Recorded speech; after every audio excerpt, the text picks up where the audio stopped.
start recording the session, and here's my screen. Okay. Okay. All right. Okay, here and here. Okay. Okay, guys. So this is a new section. Actually, I spent a lot of time. I mean, the last week it was just about section 2.1, the derivative, the tangent lines. I think we had a lot of examples. Um, you know, so yeah. So today I'm gonna start, and as I promised, I will on Wednesday. At the end of the lecture, I will go over again the homework number 4. So for today, I will talk about derivative again, of course. So sorry, this is section 2.2. So I'm going to talk about the derivative, but now not just a number or a slope of the tangent line, but I'm going to talk about the derivative as a function. So today it's going to be derivative as a function. Right? So okay, so probably I'm gonna need to see the chat so I can see your messages here. Okay, perfect. Yeah, so the section 2.1, I introduced the notion of the derivative, and we said like a derivative of a function at the number a, it would be a number which is actually can be seen as the slope of the tangent line to the function at that number. So we defined f prime of a. This is in section 2.1. In section 2.1. So we define, f prime of a, the derivative of a function f at the number a, as the limit h going to 0, and then we said we're gonna have f of a plus h, minus f of a over h. Okay, so probably I can do an example very quickly. Okay, so that will be like similar to the problem number 1 and the homework. So this is problem 1 in homework number 4. All right. So let's say f of x. I don't remember what was the function in the homework. Was x squared plus 1 or something, or x squared minus 1, right? X minus 1. Okay, x squared minus 1. Okay, so I'm gonna do not x squared, I can do x squared, but x squared instead of minus 1, let's do like I don't know, let's do a plus 4x. All right. I mean, it's almost the same thing. So it's x squared plus 4x, and now let's pick a number. Let's find. Let's say you want to find f prime of. Okay, let's pick a number different than 1 or 2. Let's say I don't know. Let's say let's find f prime of 3. All right. So my a in the definition. So my a. So you want to check if f is differentiable, right? So this a here is 3, and the question, of course, is of course find f prime of 3, and the question is f of x differentiable at x equal to 3, right? So we need to find f prime of 3.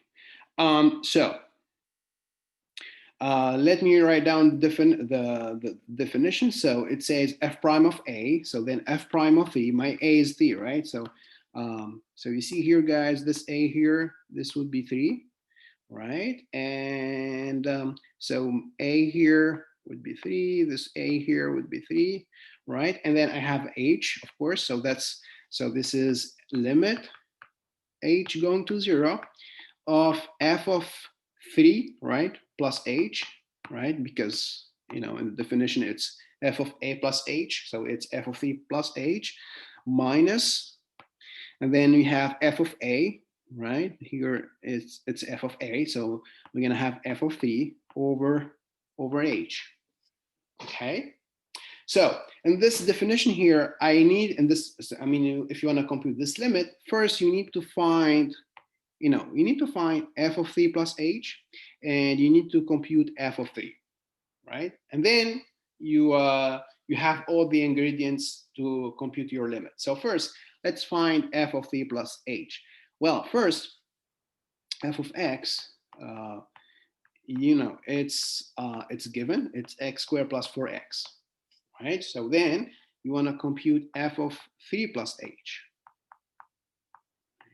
So which means that, you know, guys, you need to replace every x with 3 plus h. So here we're gonna have 3 plus h, and here another 3 plus h. So it's like, you know, this is like 3 plus h in here, and there is a square. So here's we're gonna have a square plus 4, right? You have a 4, and then we're gonna have a 3 plus h. Right, so you just replace your x with the 3 plus h, right? So this x here, you replace with 3 plus h. Now again, you think of the circles like parentheses. So this is, so f of 3 plus h is actually 3 plus h parentheses square plus 4. So don't forget the parentheses, guys, because otherwise you're gonna end up with the wrong answer, right? So I mean, the parentheses, they makes a huge difference. So this is parentheses and then times the 3 plus h.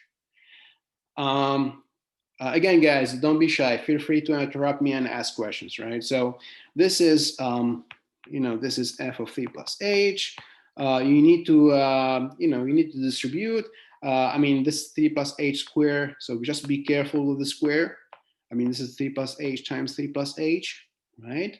Plus, and then here I can distribute. This is 4 times 3, and then 4 times h. So that's 4 times 3, that's 12. And then 4 times h is 4h. All right? Now, be careful with the square. I mean, when you distribute, you're going to have 4 terms. So like 3 times 3, and then 3 times h. And then, you know, there is an h in here. So h times this 3 here, and h times h.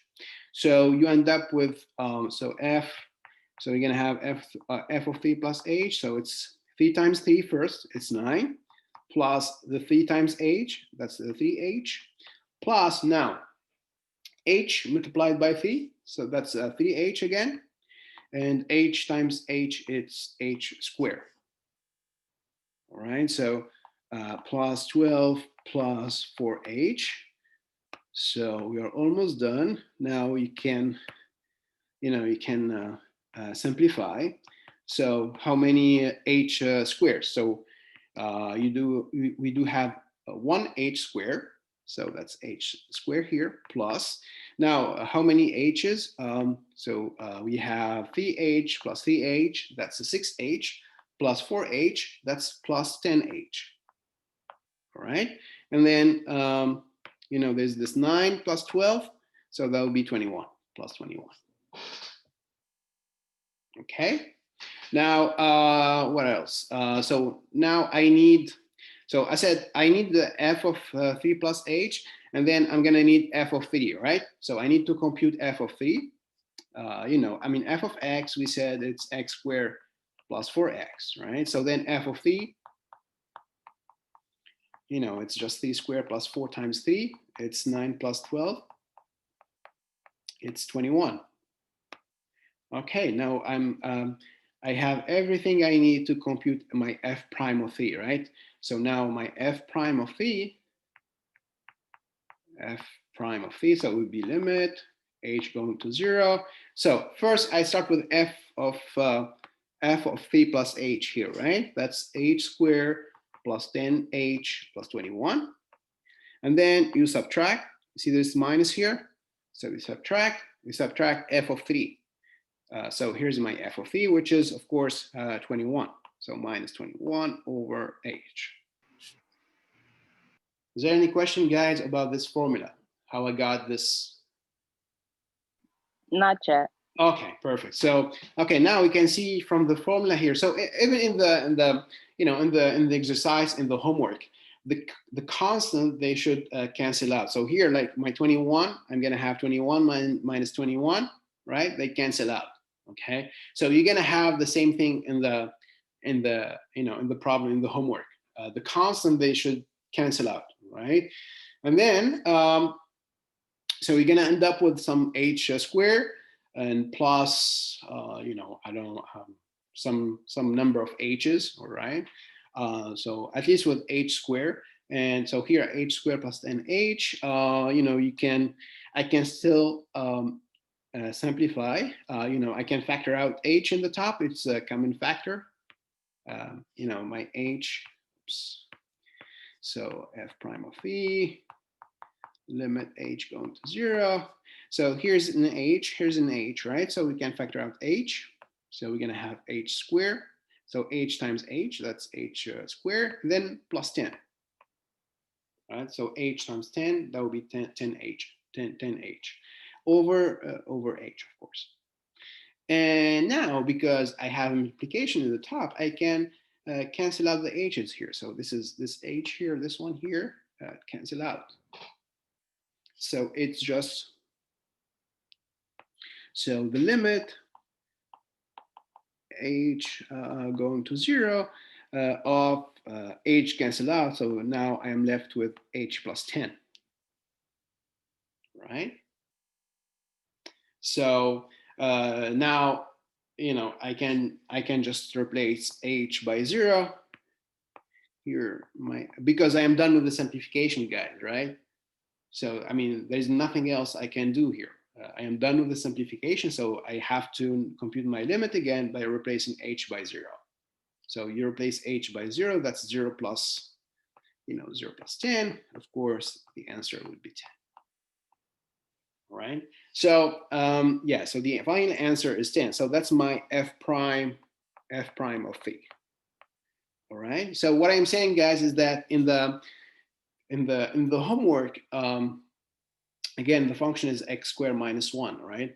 And you have to find f prime of 2. So f prime of 2 should be 4. If you don't get 4, then there's a mistake somewhere in your computations, right? And so because my f prime is a finite number, it's equal to 10, f prime of phi is equal to 10, so it exists, and so my f of x is differentiable, right? So then f of x is differentiable at x equal to phi with f prime of phi equals to 10. Right? Is there any question, guys? So that's how, so that's how we are supposed to do the problem number 1 in the homework. So okay, so that's the definition of the derivative at a number a, right? Here the number a is it's 3, right? And this number 10, the interpretation of this number 10, so this number 10 is supposed to represent the slope of the tangent line to the function f at x equal to 3, right? So this is supposed to be the slope of the tangent line at x equal to 3, right? Now, so what I'm gonna do, instead of computing the derivative at a number a, I'm gonna let a to be equal to x. Okay, so so now the idea is I'm gonna letting a equal to x. All right. So in the definition, instead of a, I'm going to have x. So we're going to have f prime. So it's supposed to be in the definition. It's we have Let me just remind you, here's the definition, f prime of a. So you see here, f prime of a, it's equal to this limit h going to 0, etc. So now instead of a, I'm going to have x. So I'm going to have f prime of x. So now we're going to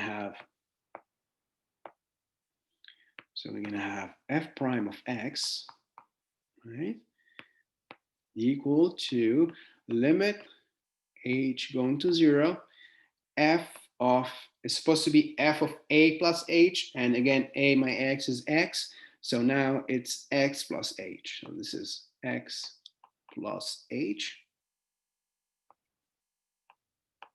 minus f of a, but again, a is x, so we're gonna have f of x over the whole thing over h, okay? So now, instead of having f prime of a, now I have f prime of x. So then this f prime of x actually is going to be a new function. Okay, so then this is a new function. So then f prime of x is a new, it's a new function, right? I mean, it depends on the variable x. So it's a new function, right? A function of x. It's a new function, right? Okay, so what's the interpretation of this new function f prime of x? Well, this f prime of x is supposed to be, so f prime of x is supposed to be the slope, again, of the tangent line to the function f, to the f of x, all right, to the f of x at the point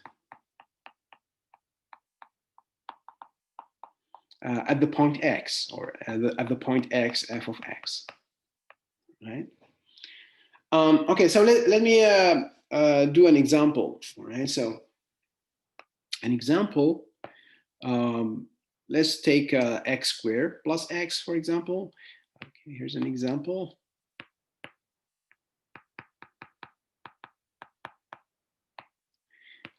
So let's say f of x is x squared minus x, all right? And I want to compute or let's just take x squared without minus x. So then I can show you with the graph the interpretation of this f prime of x. So let's just take here just x squared, right? So now I'm going to try to compute f prime of x. So compute f prime of x. Again, this f prime of x is supposed to be a new function, right? It's different from f of x. Okay, so let's apply the formula. So the formula says f prime of x supposed to be limit h going to 0, f of x plus h minus f of x over h, right? Of course, guys, I mean, in the formula, if you just replace h by 0, I mean, if this, you see, if this h here is 0, then you're going to have x plus 0, which is x. So in the top, you're going to have like f of x minus f of x. And f of x minus f of x is going to be 0, right? And of course, h goes to 0. So in the denominator, you're going to also have 0. So it's going to be 0 over 0. You see, so by definition, your limit, I mean, your derivative is 0 over 0, which is, of course, indeterminate form, right? So of course it's indeterminate form. But so let's compute this limit. Let's see what's this f of x plus h, etc. So let's see what happens to this limit. Well, first thing we need to compute is, of course, there are two things actually. Well, just one thing. The main thing to compute is this, this f of x plus h. I mean, f of x, this one here, this is given, right?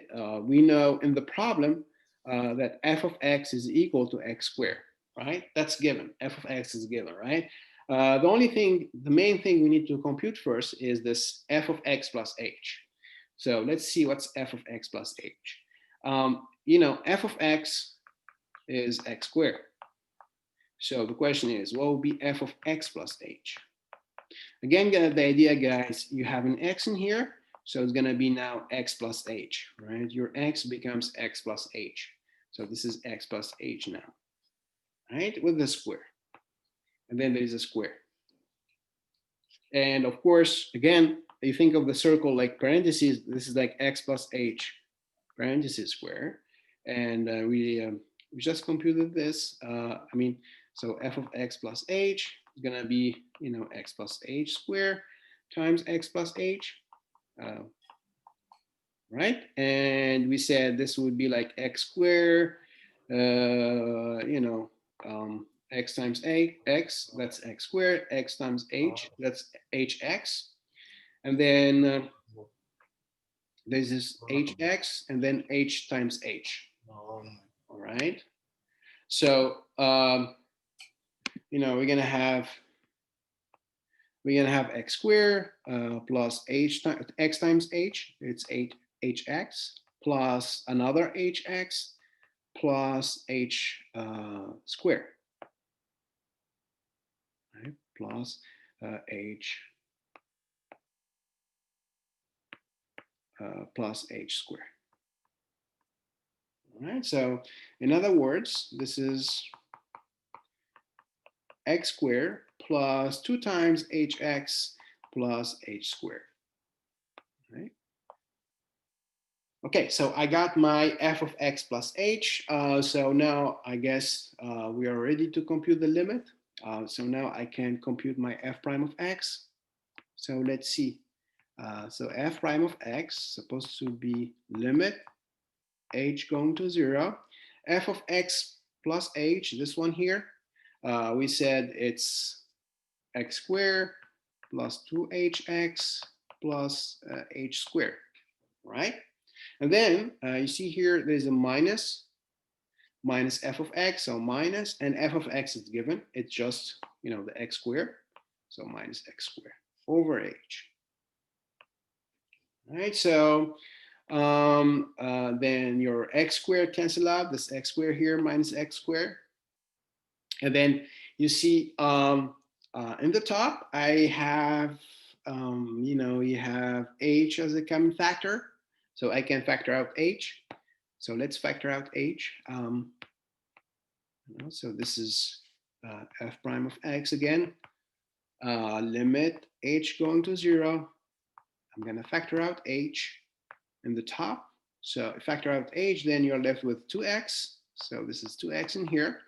And then h squared. So if you factor out h, that will be just h. So plus h, right? And over h. And so I factor out h because now I can cancel out this h in here in the top and in the bottom, right? So it's now it's just 2x plus h. So the answer is, so f prime of x is limit h going to 0 of 2x plus h, right? So now you see, guys, so I'm done with the simplification, right? Nothing else can be done here.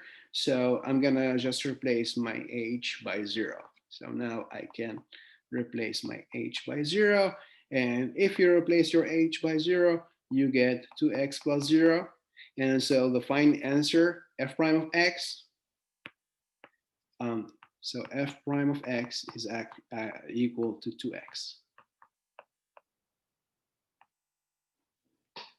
Right?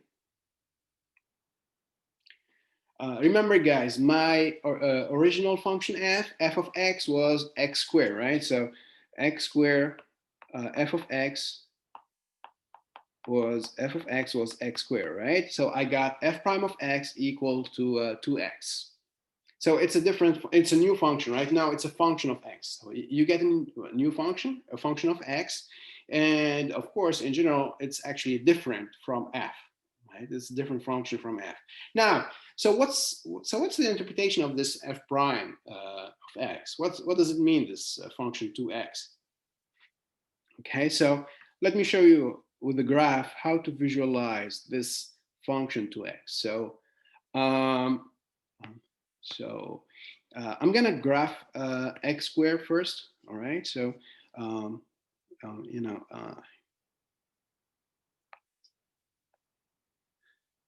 so so let's say this is 1, 2, right? 1, 2, 3, and I'm gonna probably need 4. So it's 4 here.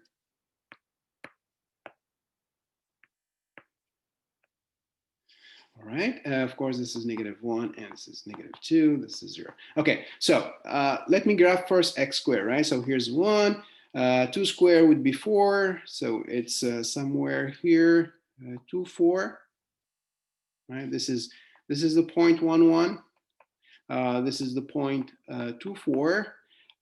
Here, we're gonna have, of course, like -1, +1, and here we're gonna have like -2 and 4. So this is the point -2, 4, and this is -1, +1. All right, so here's my x squared. It's a parabola, right? So here's my x squared. I mean, it's not perfect, but okay, so that's my f of x equal to x squared. Right? So I have these points here. All right, so now, so what's this? So what does this mean, this f prime of x equal to 2x? So remember, guys, we got f prime of x equal to 2x. All right, so what's the interpretation of this 2x? Well, you pick a number. Let's pick, for example, x equal to 1. Okay, so let's just pick a number, a random number, I mean any number.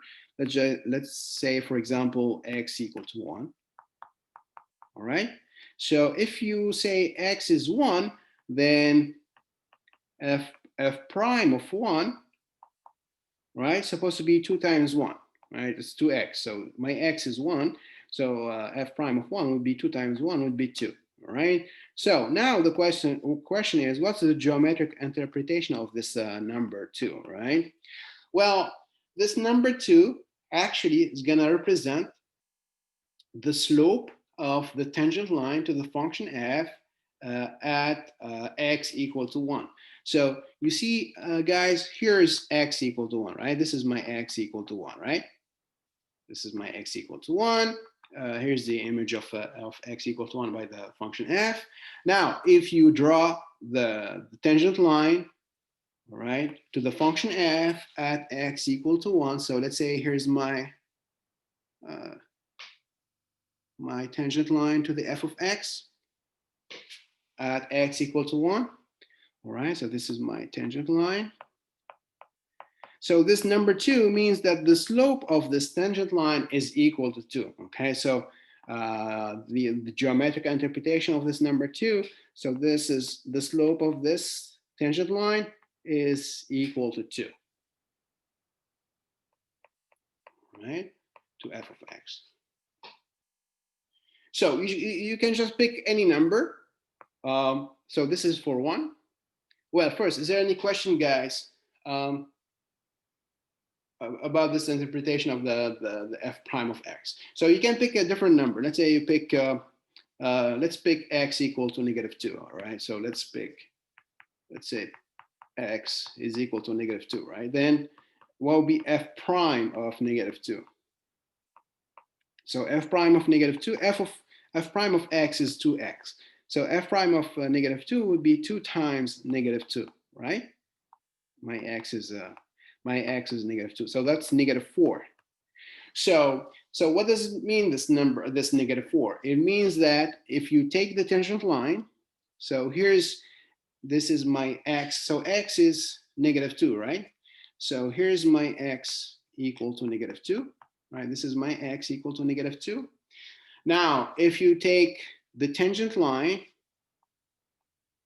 you know, to this to the image of -2 and the -2, 4. So if you draw the tangent line here to the function f, right? So this is the tangent line, right? Tangent line to f of x at -2. at x equal to -2, right? So here's again, this is my -2, and this is supposed to be, the image of -2, right? Then the slope of this green line is gonna be -4, all right? This -4 here.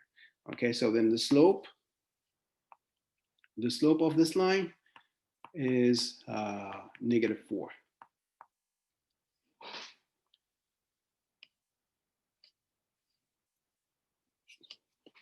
So does it make sense to you guys?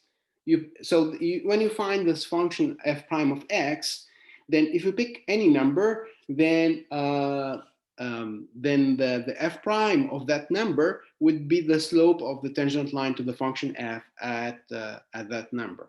Okay. Okay. So so that's my f prime of x. Of course, you can, for example, if you take 0, let's just finish with the last example. If you pick x equal to 0,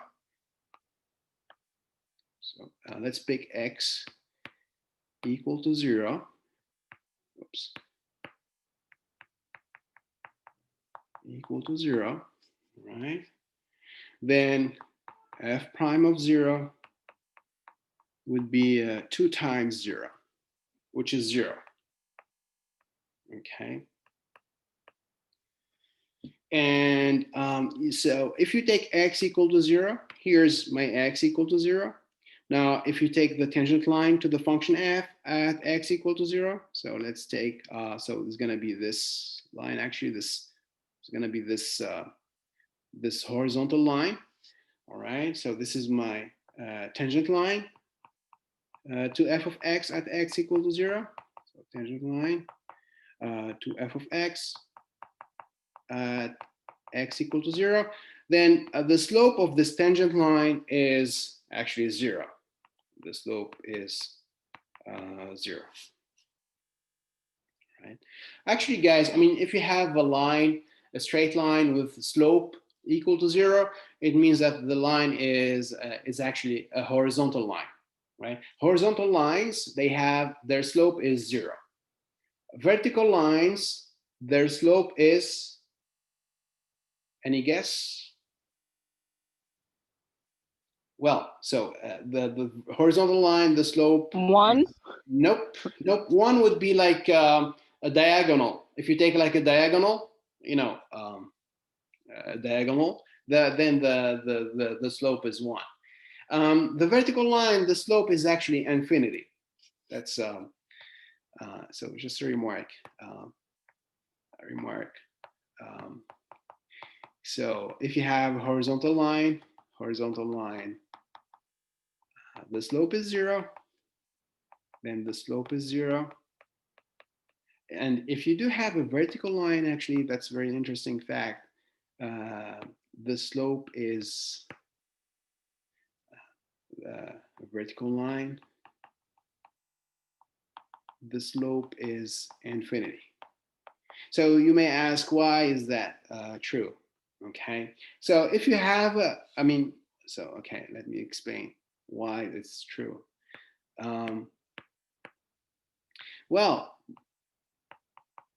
so if you have a horizontal line, remember slope is, the slope is basically you do the change in the y values over the change in the x values, right? So if you have like, if you have a line, let's say here, this is, let's say, this is x1, y1, and this is x2, y2, right? Then the slope, by definition of the slope, it would be, the slope of this line would be like the difference in the y values, like y1 minus y2, over the difference in the x values.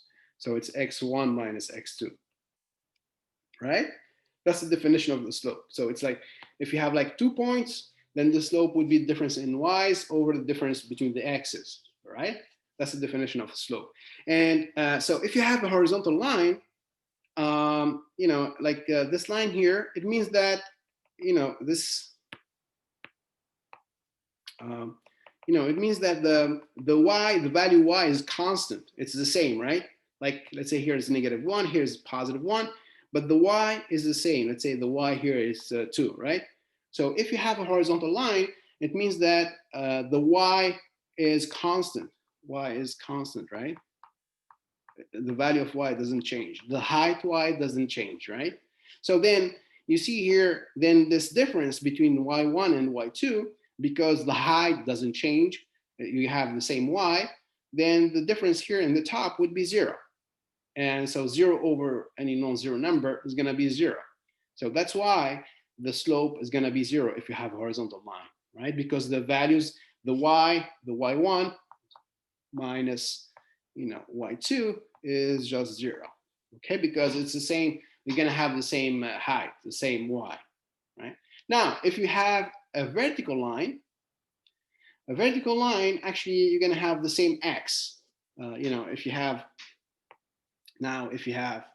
a vertical line, the x is fixed, right? I mean, your x is, let's say this is 2, okay? For all these points here, you have the same x, which is 2, right? Your x is 2. But of course, you have different y's, right? Here, let's say this is a 4 here, this is a 3, etc. But the x is the same, right? It's the same x. X is fixed. So this is like x is equal to 2. So if you have a vertical line, the x would be you're gonna have the same x, right? So then this difference here, you see this x minus 1, x1 minus x2 is gonna be 0.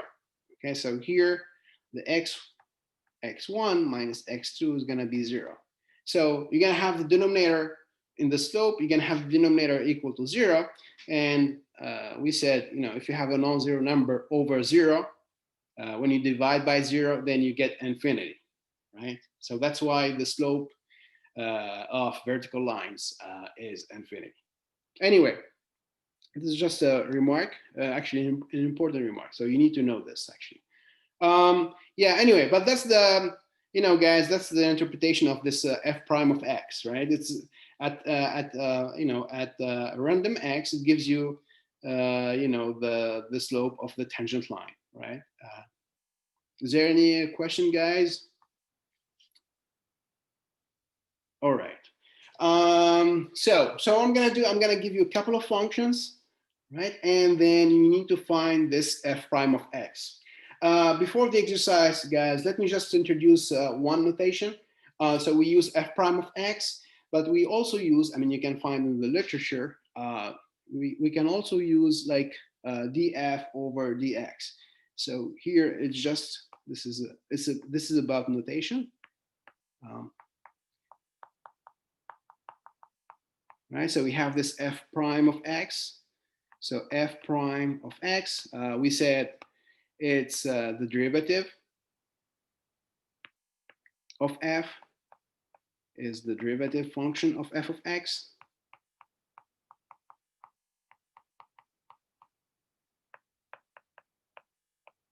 Right, function of f of x. Okay, and actually it's also denoted by df over dx. It's also denoted by, so this is another notation for derivative. So this f prime of x, it's df over dx. All right, so this is another notation for the derivative, df over dx. This notation is not, this notation, it's because you see this df in the top. The df means like, that's the rate, the change of the rate of change in the values of the function f. Okay, so that's because, in the definition of the derivative, f prime of x, you see, so here in the top, you have, you have f of x plus h minus f of x. So it's actually difference in the values. So the difference in the values of the function f over, and this h is supposed to be difference in the values of the values of x. That's why it's df over dx. So anyway, it's just another notation for the derivative. So again, let me just remind you the formula so that you need to know. So the formula for the derivative. Um, so the formula is the following. Let me just remind you the formula. So it was f prime of x. We said, so instead of a, we're going to have x, right? So it's limit h going to 0, f of x plus h minus f of x over h. Okay. So this is actually the limit definition of the derivative. Okay, guys. So an exercise. I'm gonna give you a couple of functions, and then you're gonna you need to apply this formula to find the derivative of the function f. Okay, so you need to apply this limit definition to find f prime of x. So exercise.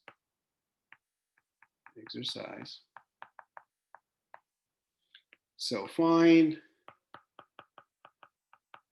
f prime of x using this formula here, the limit definition, right? So first, f of x is 4x minus 1.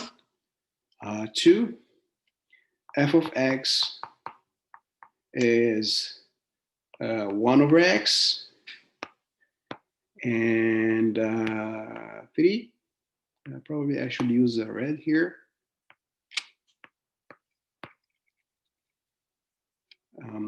So number 3. So f of x is, let's say, a square root of x. Square root of x. All right. So guys, please try to use this formula, this f of x plus h minus f of x over h to compute your derivative, your f prime of x, right? So I'm gonna give you probably 5-10 minutes to think about this exercise. So this is a really important exercise. So we need to practice this, this limit definition of the derivative. It's a very crucial, important definition here. So please try to follow, the example I had, the previous example with the x squared. All you have to do, you see, so how I did this problem here. So mainly you have to compute this f of x plus h. Once you compute f of x plus h, then you can, then you can start computing your limit, right?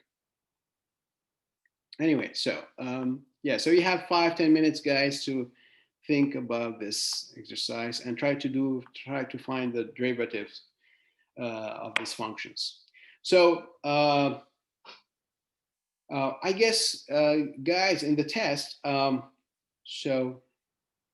because later we're gonna see formulas to find the derivative, okay?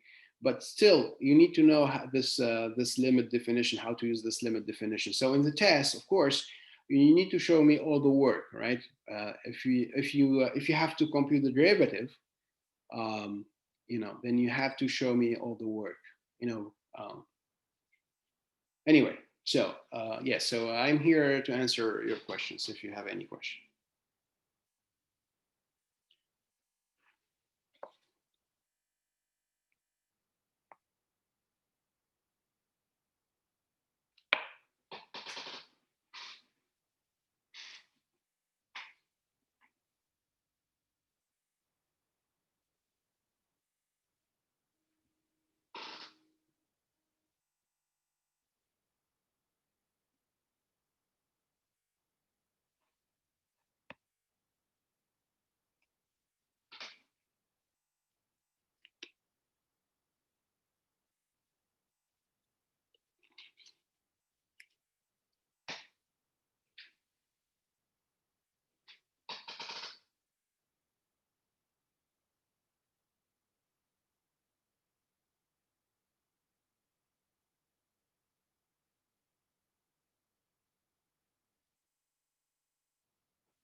So guys, I mean, in the homework or in the test, when it says find f prime of x using the limit definition, then you need to use this formula here, all right? Because later, of course, we're gonna see, a lot of formula to compute a lot of formulas to compute the derivative. But I mean, if in the test or in the homework it says using the limit definition, then you have to use this formula right here. Okay, um, this one here.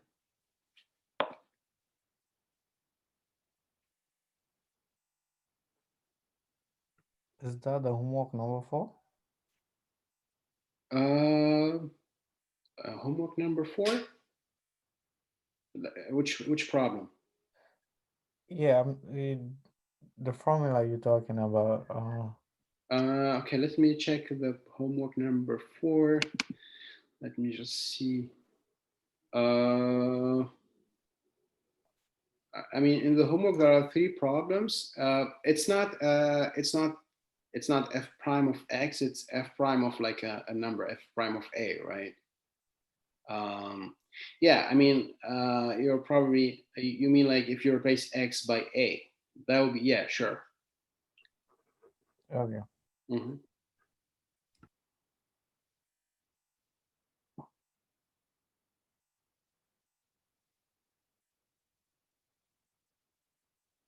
I mean, here we're gonna find a new function, not just like a number, right? Like, in the problem in the homework, it's like you need to find like f prime of 1 or f prime of 2 or f prime of whatever number, right? So the answer would be a number.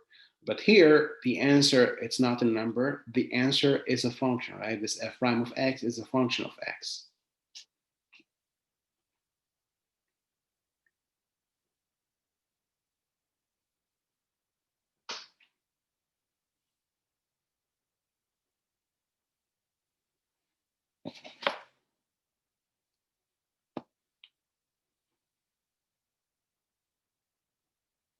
And again, guys, I mean, either in the homework or especially in the test, you need to show all the work, I because, have a yeah, question. uh-huh, yeah. For the first question, right? Mhm. The problem, I'm doing the steps when you're doing the f of x equals 4x minus 1, and then f of x plus h Mhm. equals 4, and then parentheses x plus 1. X So plus, after that, no, huh? uh, x plus h, not x plus Yes, 1. that's what I mean, x plus h. But after that step for the parentheses, do I have to include the minus 1 and Yeah, then yeah, absolutely. minus the fx? Yes, absolutely. Yeah, you need the minus 1.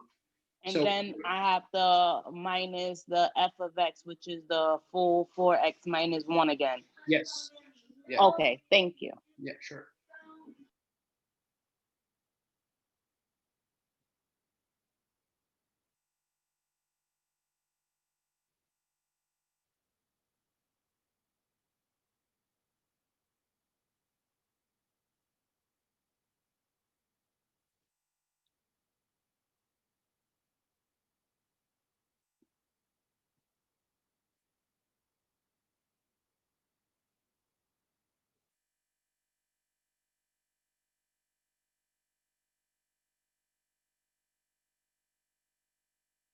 Yeah, so yeah, be careful with so when you compute, I think that's the common mistake. I mean, so when you compute f of x plus h, it means you need to replace all the x's with the x plus h. So whenever you have x in the function f, you have to replace it by x plus h and use parentheses with the x plus h. All right.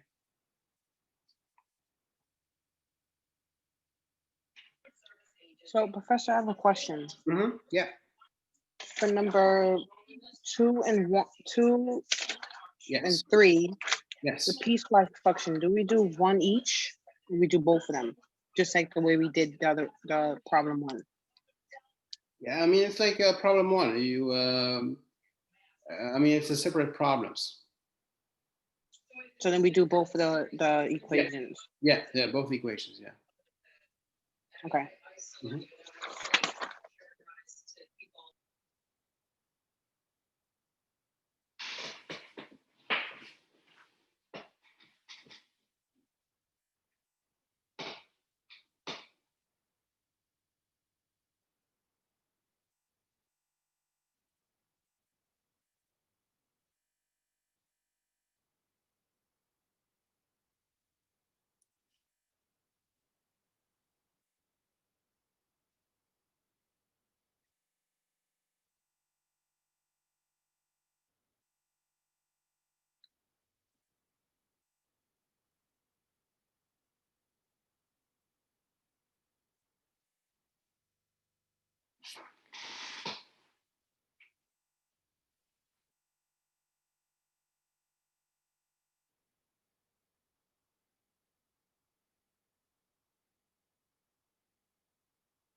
So as I said the last time, guys, actually I cannot upload the recordings anymore on Blackboard because I think there is a limit, on the limit on the capacity. I mean, the size of the files that we can upload on Blackboard. So that's why I sent you like YouTube links, to the recordings. Yeah, so I'm gonna just use now YouTube, right? Um, I have a question, yeah, Professor. yeah. Number one, I'm not sure if it's -2 or 0. So what was your answer? You got number? -2 Uh, and then 0. mm, why you're saying two different? Why it's two Because different? I'm not sure, because like the way I did it, I did the f x plus h equals 4, and then I did parentheses x plus h, and then I did um -1 minus 4x minus 1. Yes, And that's correct. then the next step I did was 4x, I distributed Yeah. the 4 into the x plus h, and I got 4x plus 4h minus 1 minus 4x minus 1 divided by h. Okay, that's correct. And then I canceled out the 4x because there's a positive 4x in the beginning and a -1 towards the end, Yeah. which left me with 4h minus 1 minus 1. Okay. So, Oh yeah. Okay. Now I know your mistake. When you write minus f of x, your f of x should be between parentheses. So it should be like minus and then parentheses 4x minus okay, so 1. that way I can be able to change the sign. Yeah, yeah. So yeah, Okay, that's a I got mistake. you. Yeah. Thank you. You're welcome. Sure.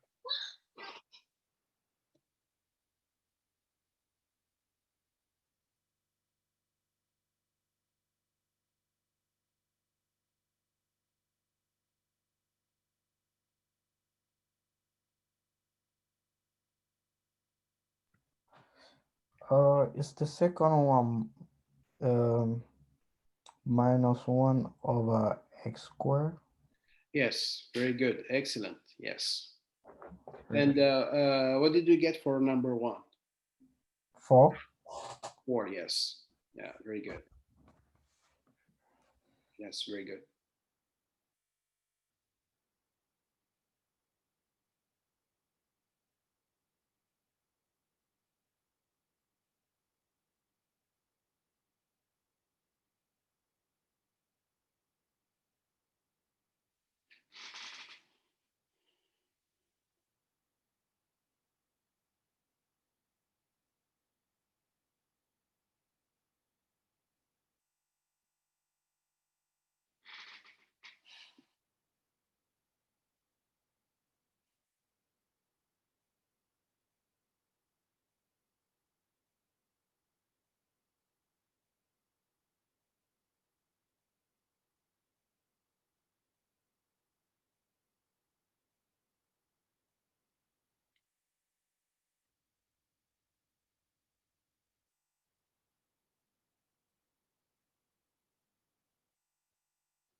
So anyone else got -1/x² for number two?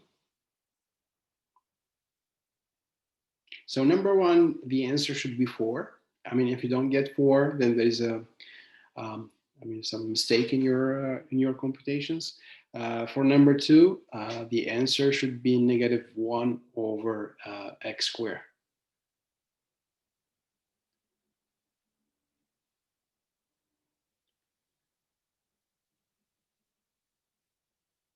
And so the answer, any guess for number three? I mean, it's so number three, guys. When you compute the limit, so you're gonna have a square root, right? So I mean, as I said, in general, when you have a square root in the limit, then most of the time you use the conjugate, right? So just multiply by the conjugate, and then you're good.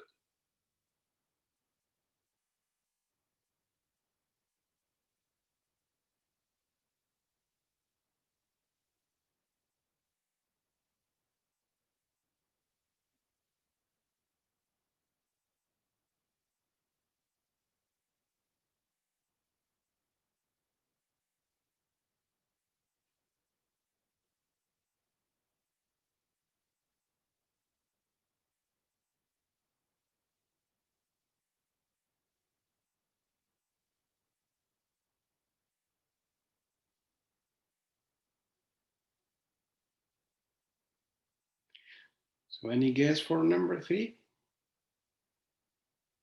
I have 1/2 square x. 1/2 square root of x. Yeah. Yeah, that's correct. That's very good. Excellent. Excellent job, Ibrahima. Yes. So the answer, yeah, should be 1/2 square root of x. Yes, very good. Very good.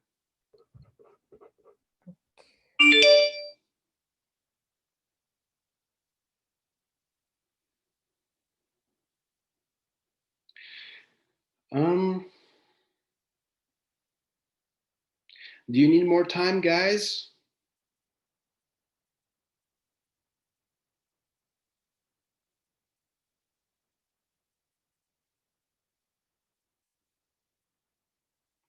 Okay, I guess I can try. I mean, I can start probably with number 1.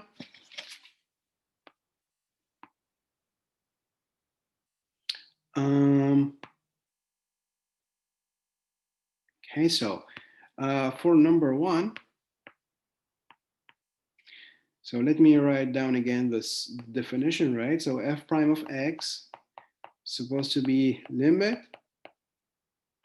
h going to 0, f of x plus h minus f of x over h. Okay, f of x is given, right? So all you have to do first before computing the limit is to find f of x plus h. So first, write down f of x, which is 4x minus 1. So here you see there's an x in here, right? This x here, right? So all you have to do now, I mean, if you want to compute f of x plus h, is to replace this x in here by x plus h. So this one here by x plus h. So it's going to be like 4 parentheses x plus h minus 1, right? So again, it's 4 times parentheses x plus h minus 1. All right. So, okay, now, so we're good. We can compute our f prime of x. So it's limit h going to 0. So first you start with f of x plus h. So first we start with this term here, f of x plus h. We just said it's 4x plus h parentheses minus 1. So it's 4 times x plus h minus 1. All right. Then there is a minus. So you see there's this minus here. There's a minus. So I'm going to put minus. And then there's an f and f of x, right? There's this f of x now, right? So minus. And then for the f of x, yeah, so I mean, again, this makes a huge difference. So you need to use a parentheses for f of x. So minus parentheses, and inside the parentheses, I'm going to put f of x. So it's 4x minus 1. And the whole thing divided, of course, by h. Okay, so f prime of x is going to be limit h going to 0. So it's 4 times x is 4x plus 4 times h is 4h minus 1 minus 4x. And then you distribute the sign. So it's negative, negative. That will be plus. So it's going to be plus 1 here. It's minus negative 1. So it's plus 1 over h. Okay, so now I can simplify. So you see this is 4x minus 4x. It cancel out. Minus 1 plus 1 cancel out. So it's just for h over h, and then of course, then my h would cancel out. So this is, so f prime of x is just limit h going to 0 for h over h, and so I can cancel out now my h, and so it's just equal to 4. So the answer is 4, right? So just, yeah, just be careful. So minus f of x, then you need to put your f of x between parentheses. Otherwise, you're gonna get a different answer. I mean, a wrong answer. Is there any question about number 1? Okay, no question about number. No. Okay, perfect. Okay, so now let's do number 2. All right, so number 2. So this is the same thing, right? It's just, of course, a different function. So just be careful with the f of x plus h. So f of x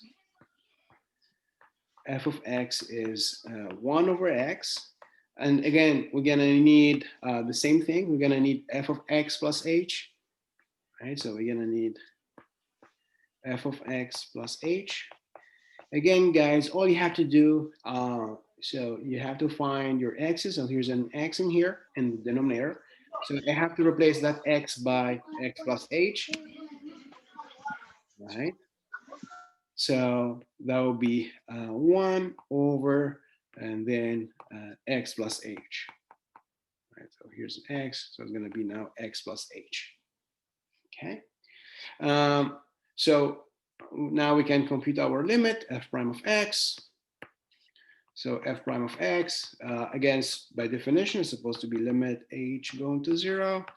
F of x plus h, let me write down for you the definition, minus f of x over h. So this is the limit, h going to 0. So first, I have f of x plus h, right, here. So that's 1 over x plus h. Minus f of x. So minus f of x is 1 over x. So it's minus 1 over x. And the whole thing divided by h. All right. Now, guys, the top, it's a subtraction of fractions, right? And the subtraction of fraction, you need to get a common denominator. So a common denominator means you have to, so here I have to, you cross multiply. Like here you multiply by x, here's by x, and here we're gonna multiply by x plus h, and here by x plus h, right? Because we need the common denominator. So it's like you cross multiply, right? So it's so it's limit h going to 0, h going to 0 of x over x times x plus h minus x plus h over x times x plus h, right? The whole thing divided by h, right? So now you have this subtraction of fractions, you got your common denominator. So once you have the common denominator, then you can subtract the tops and you can keep the common denominator, right? So it's limit h going to 0. So I'm gonna subtract the top. So it's, the x minus, and then I have parentheses x plus h. And in the denominator, I'm gonna keep the common denominator, which is x times the x plus h. And again, the whole thing divided by h. So we're gonna have limit h going to 0. So it's x minus, so you distribute, so it's minus x minus plus h is gonna be in minus h over x times x plus h, and the whole thing again divided by h. So then you can see here in the top, guys, this is, x minus x cancel out. So it's going to be just minus h in the top. And then in the denominator is going to be x minus times x plus h. The whole thing divided by h. So I can, my advice when you divide like fractions, so this h here, you can make it like look like a fraction. So you can divide this h by 1, right? It's h over 1, it's h, right? The same thing. So actually what we have is, so this is limit h going to 0. So in the top, I have the following fraction. I have minus h over x times x plus h, right? And divided by, and in the bottom, I have h over 1, right? So when you divide fractions, guys, all you have to do is to flip the fraction in the denominator, right? So you have just to flip. So this is division of fractions, right? So all you have to do is to flip this one here. Okay, so it's gonna be limit h going to 0. So I have minus h over x times x plus h, right?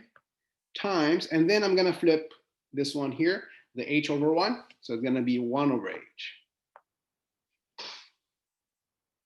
Okay, so this is now a multiplication of fractions. You just multiply straight across here. So this is limit h going to 0. So minus h times 1, it's minus h. And then in the denominator, we have x times x plus h times h, right? So there's, yeah, is there any question? Yeah, please. If you have any question, please don't be shy, okay? So again, so we have h in the top, h in the bottom. So there's, we can cancel out the h's here, h in here. And when you cancel out the h in the top, I mean, you are left with, it's not 0, it's 1, because this is like h times 1. Right? So when you cancel out the h in the top, you are left with 1. So the answer here, so it's going to be limit h going to 0. So it's minus 1 over x times x plus h. Right? So you see now, guys, there's nothing else we can do. I mean, we are done with the simplification, right? It's negative 1 in the top, and then there's this x times x plus h. So now I can replace my h by 0. So here my h by 0. So we're going to have negative 1 in the top, and then x times x plus 0. So it's going to be negative 1 over x squared. And that's the derivative of 1 over x. So the answer is negative 1 over x squared.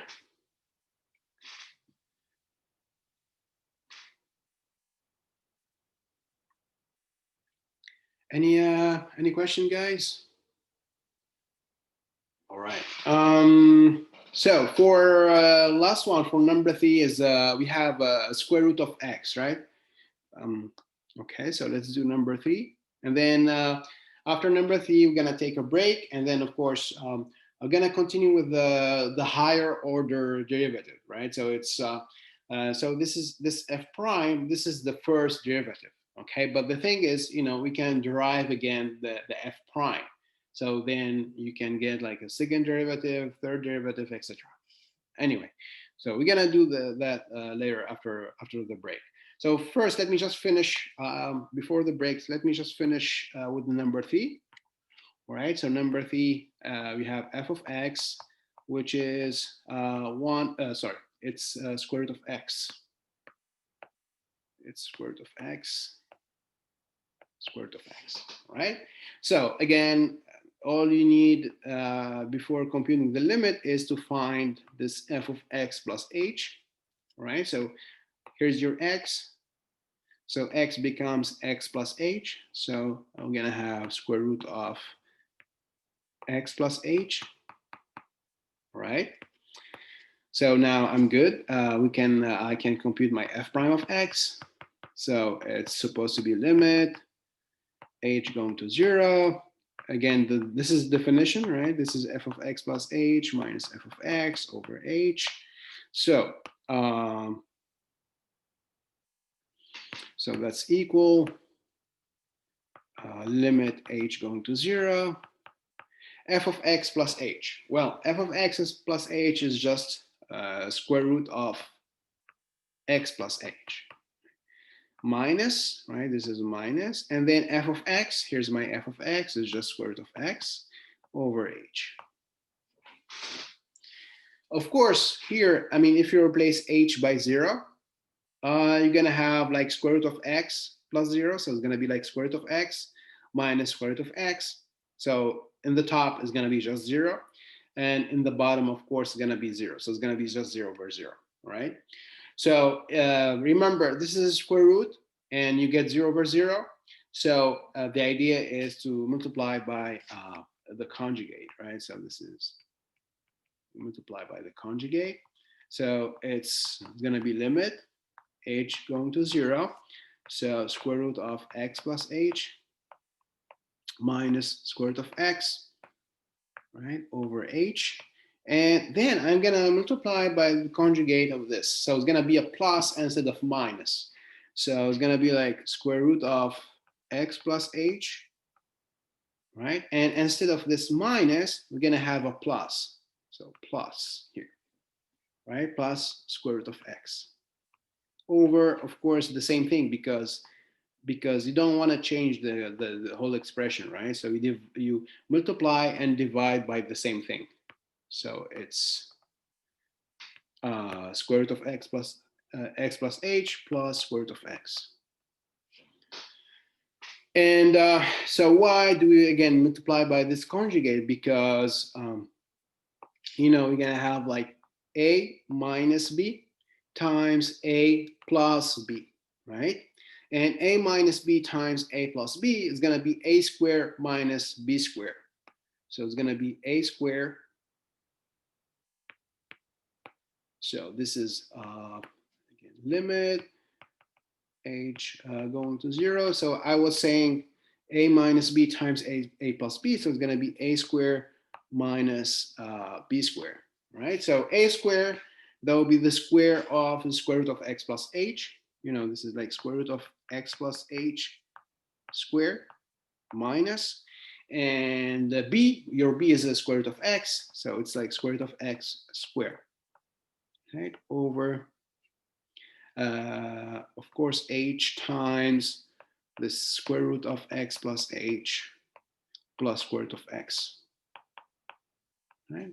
And again, the idea is, you know, with the square, you can get rid of the square root. So the square here cancel out with the square root. So, you know, so now in the top, in the numerator, we're gonna have limit. Oh, sorry. So we're gonna have limit h going to 0. So we're gonna have like just x plus h, right? And then minus, and then x. All right, so again, the square root and the square, they cancel out. So over, of course, h times this square root of x plus h plus square root of x. All right, so then x minus x cancel out. This x here minus x cancel out. We're gonna have h now, just h in the top and h in the bottom. So the h will cancel out too. So this is limit h going to 0. So we're going to have h in the top over h in the bottom times this square root of x plus h plus square root of x. All right, so here this cancel out. And again, guys, when cancel out in the top here, it's not 0. So it's going to be 1, right? Because this is like h times 1. So we are left with 1 in the top.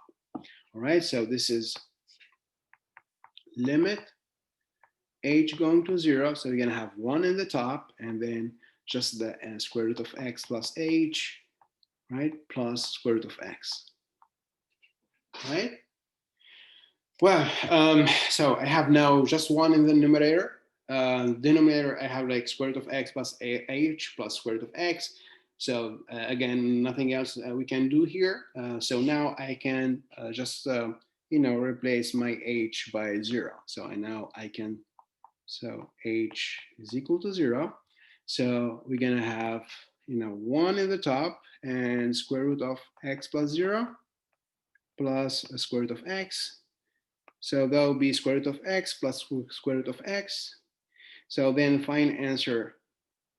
So let me just write it down here for you. So this is 1 over square root of x plus square root of x. So that's 2 times, so 1 over 2 times square root of x. And that will be a final answer. All right, so yeah, so that's the final answer. So what I'm saying is if f of x is equal to the square root of x, then f prime of x, the derivative of f, is going to be 1 over 2 square root of x. Sorry, this is not a power, it's times, so 2 times square root of x. Right, so yeah, so you see, guys, all you have to do, you need to, of course, you need to apply the formula, but just take your time with the steps. I mean, with the limit. If you, if you just follow the steps and you do the right operations, then I think you're gonna be good, right? Is there any question, guys? No. No. Okay. No, Professor. Okay, perfect. Okay, guys, so let's take a break, 5 minutes, right? So and then, as I said, so this is just the first derivative. So then we're gonna see like the higher order derivatives, like the second derivative. So last time I said, for example, we said like one of the interpretation of the derivative f prime of x would be the velocity of like a particle in motion. The second derivative would be like the acceleration. Anyway, so we're gonna see the higher order derivatives after the break. All right, so let's come back at, so now it's 7:37. Let's come back around let's say 7:45. Okay. So let's take a break, 5 minutes, guys. And of course, I'm here if you have any questions, any remark or anything. I'm here.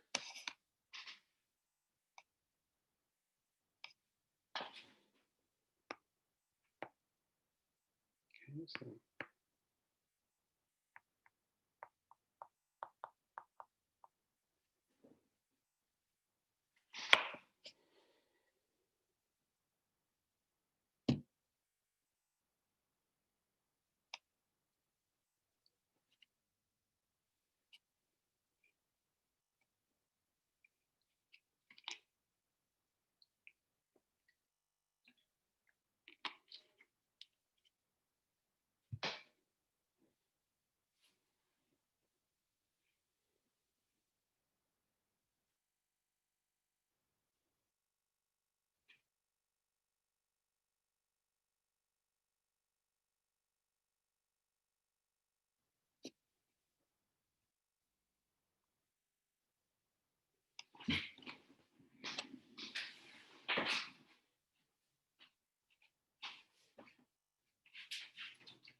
Okay, guys.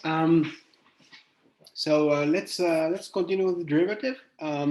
So before the higher order derivative, I'm gonna just explain a little bit, the relation between the continuity and the differentiability. Remember, like in the homework number 4, you have to check if the function is differentiable. Let's say at x is equal to 1, and then you have to say whether function is continuous at x equal to 1, right?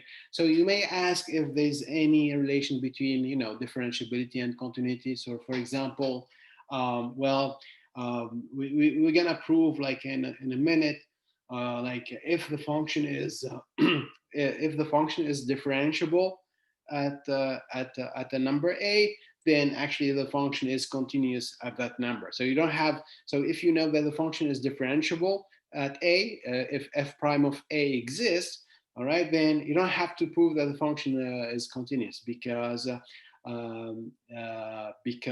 if it's differentiable, then it's continuous actually. And I mean, we're gonna prove it like in a minute, but yeah. So, but let me just first remark. Um, just remark about, just a notation here. So this is a remark. So remark. Um, so the question is the following. So what's the relation between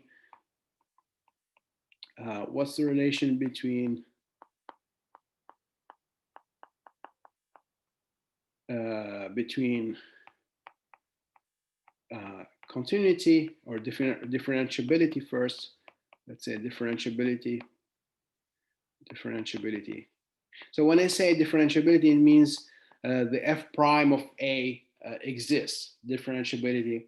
It means f prime of a exists.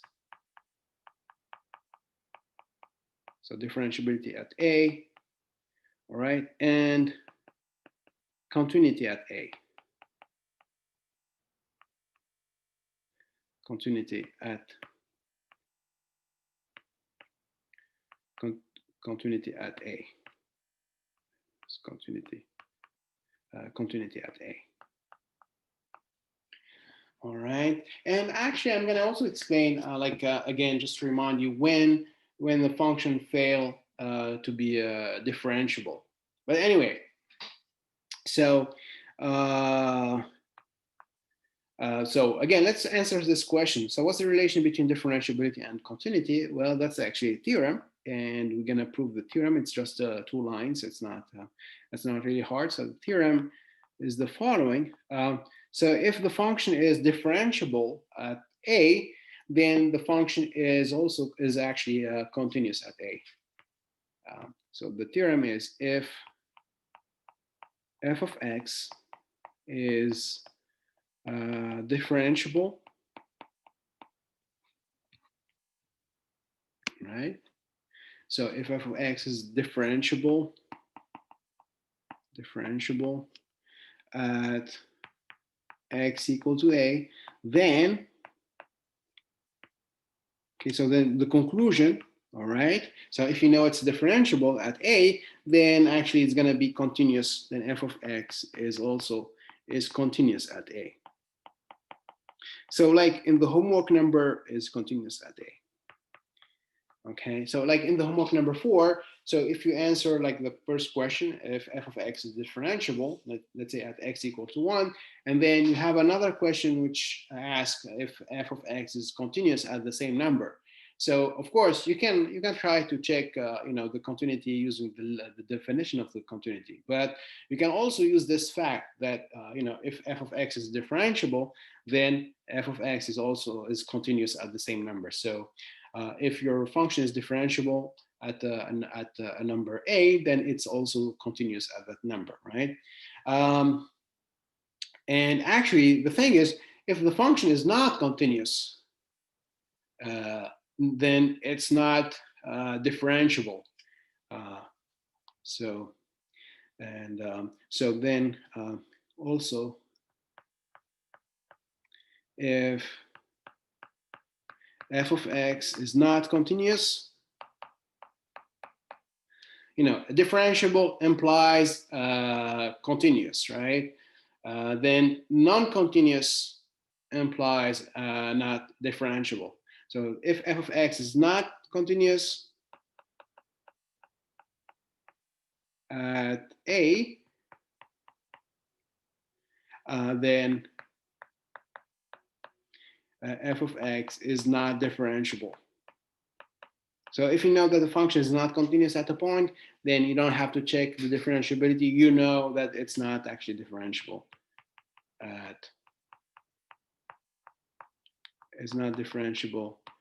at x equal to a.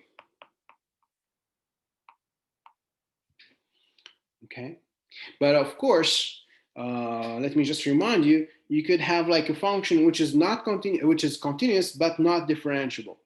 Okay, so this is a remark.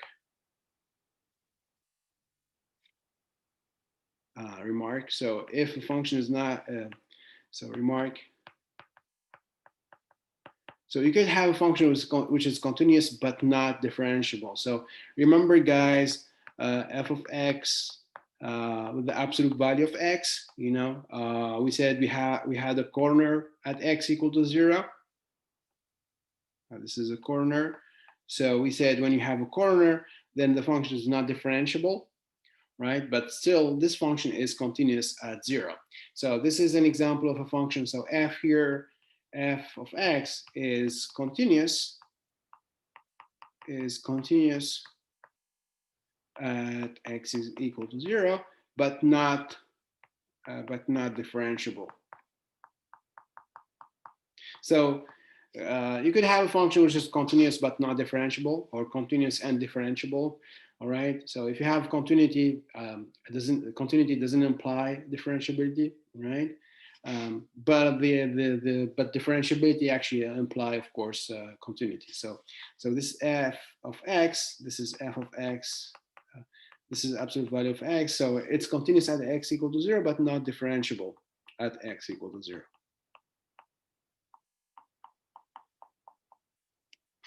right? Okay, so well, before the proof of the theorem, let me just explain when a function fail to be differentiable. Remember, a function like fail to be continuous if you have like a hole or a jump or a break, in the graph of the function f. All right. So so let me just remind you here. So the idea. Um, so the idea. Um, so if you have, so here f of x uh, is not continuous. So for example, so if you have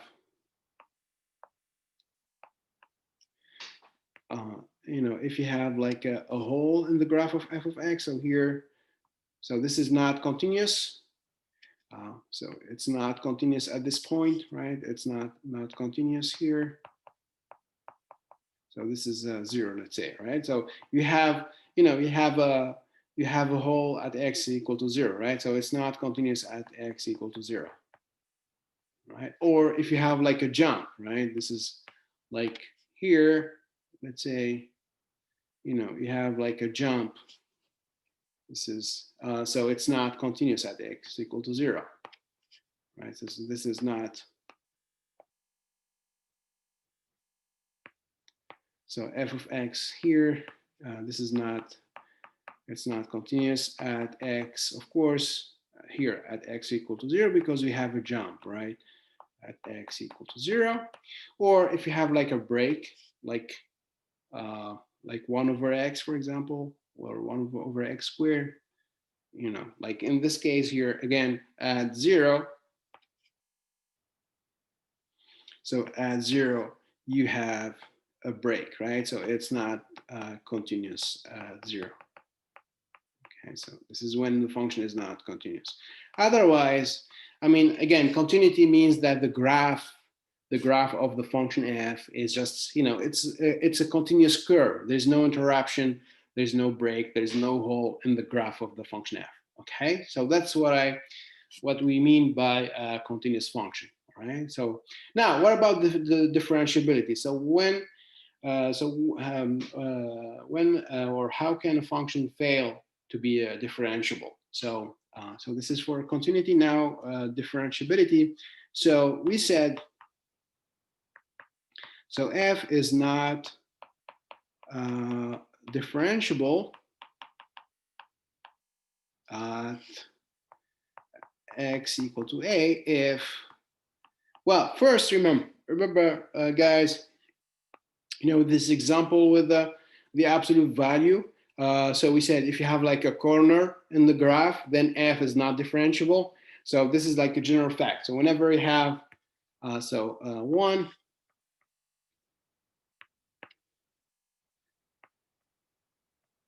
so if f has a corner or a cusp at a point, then it's not differentiable. So if f of x has a corner or a cusp,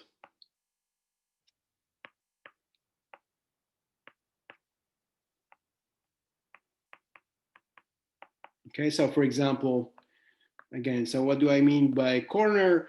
It's like you have like a triangle, and then the vertex, this vertex here, that's your corner, right? This is your corner here, right? So then f is not differentiable at this point here, x equal to a. This one here, x equal to 0, right? Or you have a cusp. So cusp is like, it's like something which looks like this here, so that's what I mean by cusp. So this point here would be a cusp, right? So then f is not differentiable at that point. But anyway, guys, I mean, what you need to understand is that f is not differentiable, like in this case, it means like the slope, the slope from the left here, like here, the function is going down, right? And the slope here, it's negative. And here the function is, it's increasing, right? So then the slope is positive. So you see, like from the left, the slope is negative. From the right, the slope is positive. Then, then actually the derivative at that point do not exist, right? Because, when you compute the derivative, you're going to have like two cases. A case for when h goes to 0 minus, and another case when h goes to 0 plus. And the two limits, you're gonna have different values. So then the derivative do not exist. Anyway, so that's the first case when f is not differentiable, when you have a corner or a cusp. Another case, that's by our theorem. We said in the theorem, if f is not continuous, then f is not differentiable, right? So here we said if f of x is not continuous, then f of x is not differentiable, right? So then that's another second case. So if you have a function which is not continuous, then it's not differentiable. That's case number, that's the case number 2. F of x is not continuous. Is not continuous. So if it's not continuous, then it's not differentiable, right? Or the third case is when your graph or curve has like a vertical tangent. So it's like if you have a graph which looks like, or a curve which looks like, let's say something like this here. Let's say you have something which looks like this here. All right. So you see, the thing, guys, is that if you take, let's say this point here, then the tangent line to the curve, at that point would be this line here. It would be a vertical line. So you're gonna have like a vertical line, right? So this vertical line here is the tangent line to the curve at that point, right? It's your tangent line to the graph or to the curve, right? To the graph. But remember, guys, we said if you have a vertical line, then what's the slope of a vertical line? The slope of a vertical line would be infinity, right?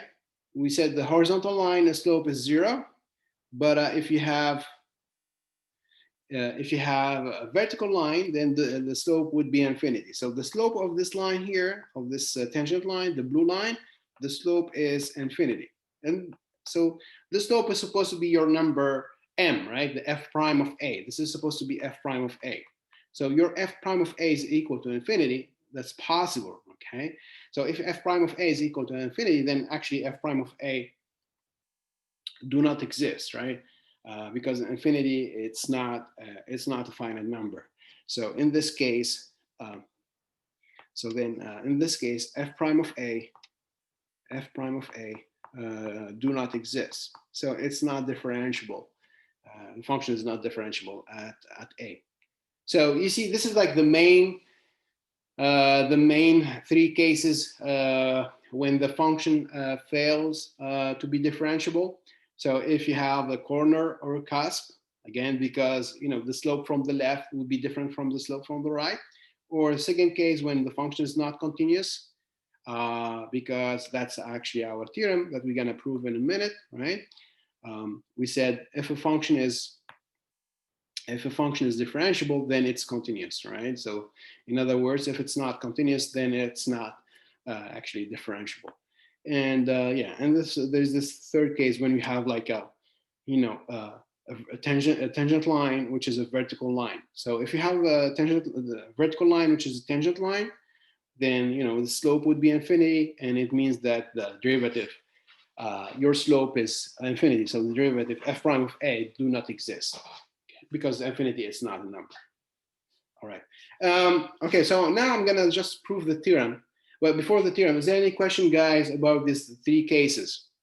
So this is when you see the difference between, you need guys to understand the difference between continuity and differentiability, right? So you see, continuity basically means like when I say a function is continuous, it means that it has like a continuous graph, right? Or continuous curve. So there's no interruption, there's no break, there's no hole, there's no jump in the graph of the function f, right? Now, differentiability is as different things. So you see differentiability, like differentiability, it's about the slope of the tangent line, right? So like here, when you have a corner, so the slope from the left is different from the slope from the right, so it's not differentiable, all right? However, here, again, at this corner, the function is continuous, but it's not differentiable, right? So yeah, so you see, there's a difference between you know, when the function is not continuous and when the function is not it's not differentiable.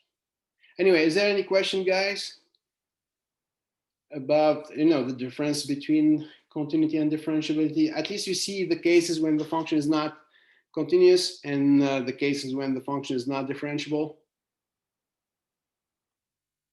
No questions? Okay, perfect. Yeah, I don't have a question. No Okay. questions yet.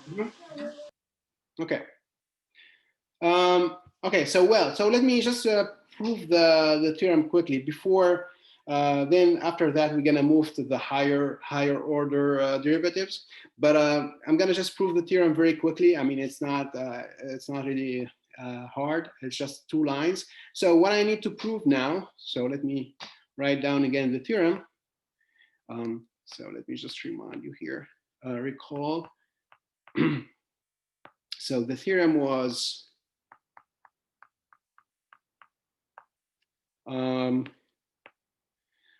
f of x, if f of x is differentiable,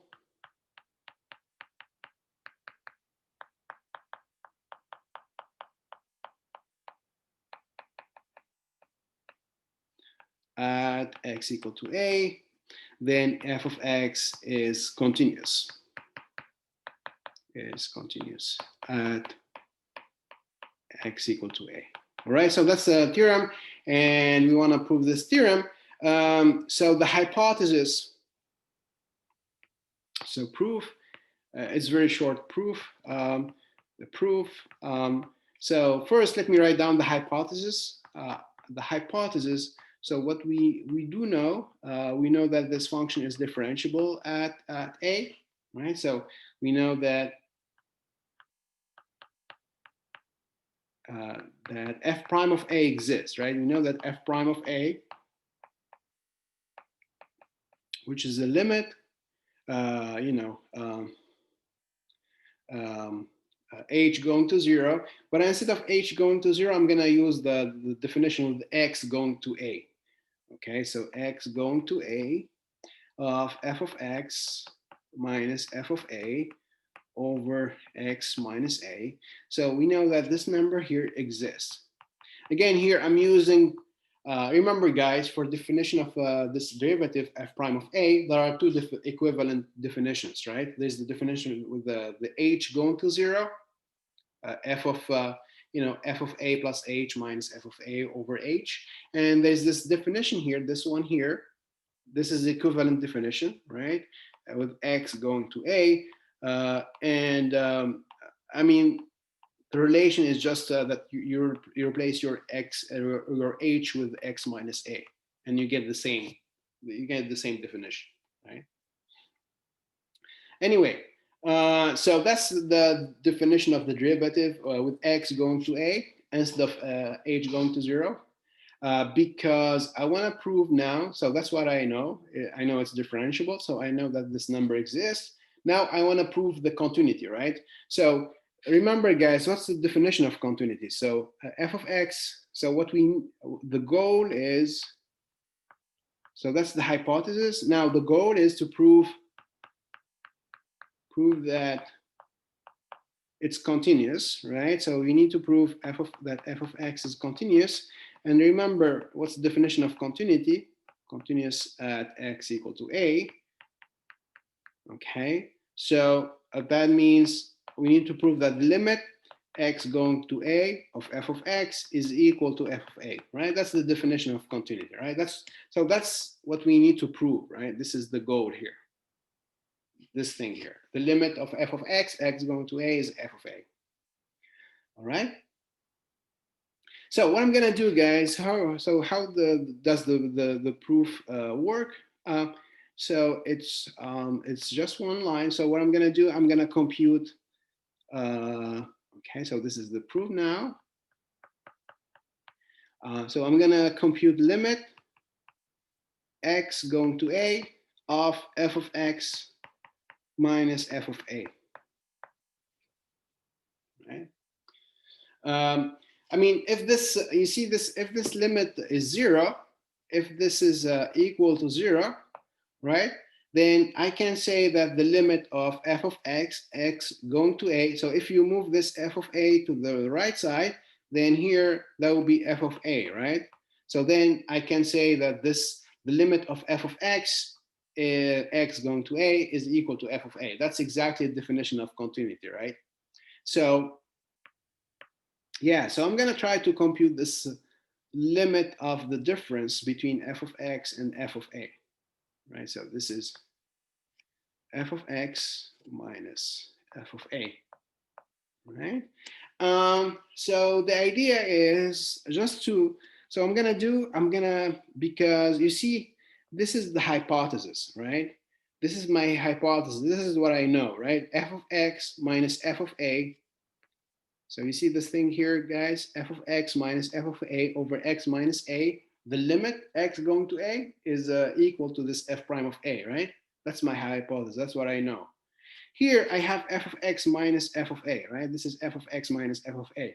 So if I want to use, so I want to use the hypothesis, right? So if you want to use the hypothesis, in the hypothesis I have f of x minus f of a over x minus a. This is just here we have f of x minus f of a. So I'm gonna divide, and I'm gonna divide by this x minus a. So this is equal limit x going to a of f of x minus f of a. So probably I'm gonna use, probably I don't have enough space, so I'm gonna just use the next line. So this is equal limit x going to a. So I'm gonna divide by x minus a, so I can use my hypothesis, right? So I'm gonna divide by x minus a, and of course, if you divide by my x minus a, you need to multiply by x minus a. So you know you don't want to change the expression, right? So I'm gonna just divide and multiply by the same thing, by x minus a.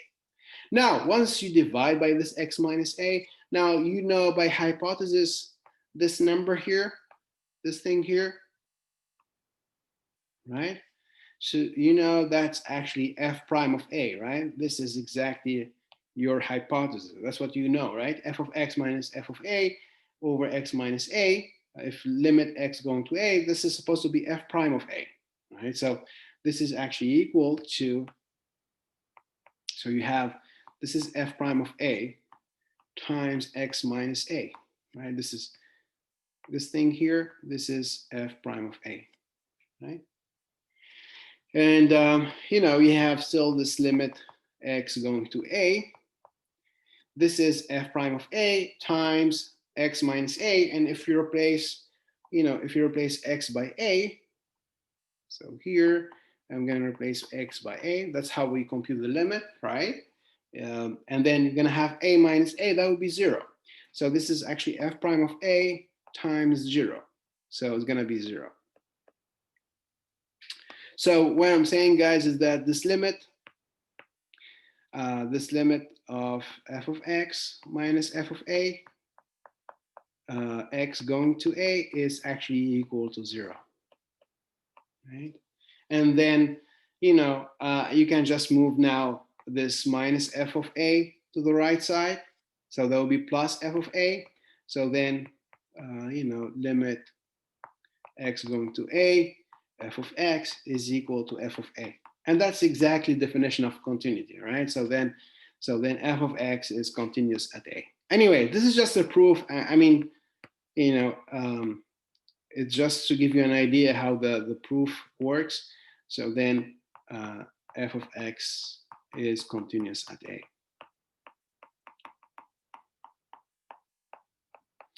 Anyway, so this is just to prove that if function is differentiable, if your function f is differentiable at a, then it's actually continuous at a. Anyway, so this that clarifies, the relation between the continuity and differentiability, right? So you see if the function is differentiable, then you know that it's continuous. You don't have to prove it's continuous because you know it's differentiable. Anyway, so is there any question, guys, about this relation between continuity and differentiability? So again, what you need to keep in mind is that differentiability implies continuity, right? And if it's not continuous, then it's not differentiable, right? And again, keep in mind this example with the absolute value of x. This is very crucial, very important example, the absolute value of x, because with this absolute value of x, that's an example of a function which is continuous but not differentiable, right? This example of absolute value of x is continuous but not differentiable. So continuous, it doesn't mean that the function is differentiable. It could be differentiable, it could be not differentiable. Okay. But if you know it's differentiable, then you know it's continuous. And if you know if it's not continuous, then it's not differentiable. Anyway, guys, okay, so is there any question about this relation between continuity and differentiability? I guess no. Okay, so let's move to the higher order derivatives, all right? So next page. So this is the higher. So now we're gonna compute like second, third derivative, etc. Right? So this is higher order derivatives.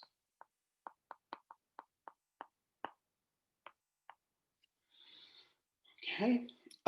So if you start with the function f of x, right? We start with f of x. We start with a function f of x. We start with f of x. Then you differentiate. Differentiate means you compute the derivative. So when you differentiate, you get f prime of x, right? So when you compute the derivative, or when we differentiate,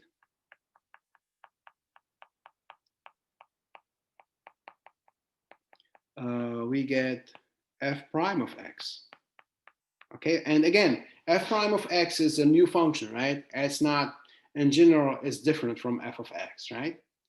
Now, so I'm gonna differentiate again f prime of x, right? Because again, f prime of x is a new function. This is a new function, right? This is a new function. So what I'm gonna do now, I'm gonna differentiate again f prime of x. So differentiate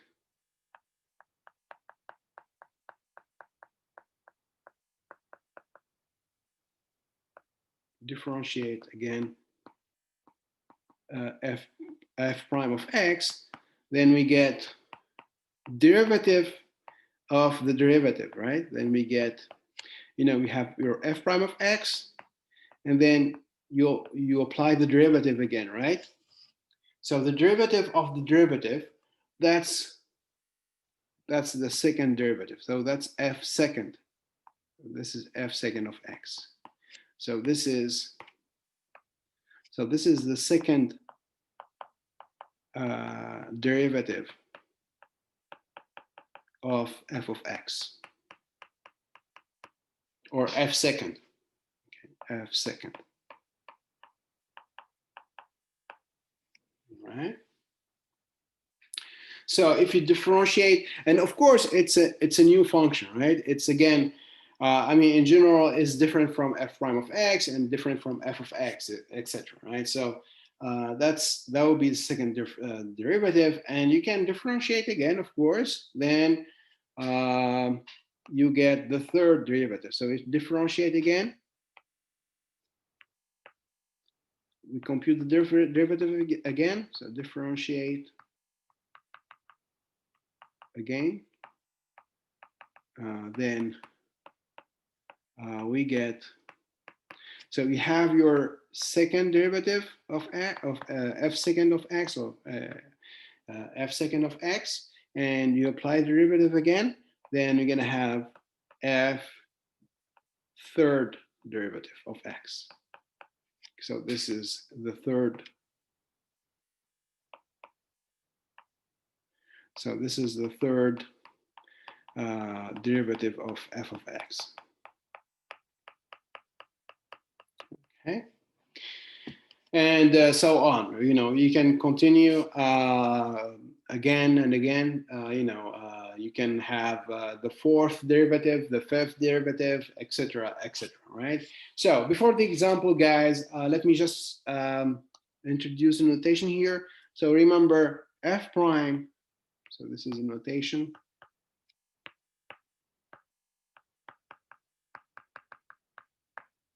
So we had f of x, right? Then we said f prime of x can be written like, df over dx. Again, the df, that's a change of the rate of the values in the values of the function f over dx. That's a change in the values of x. Okay, so that's f prime of x. Can be written like a df over dx. Now f second of x, it's it can be written like d square of f over dx square, right? A third, so the third derivative, f third derivative, so it's going to be like d cube of f over dx cube, okay, etc.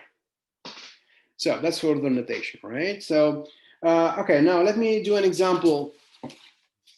So let me just do an example and compute.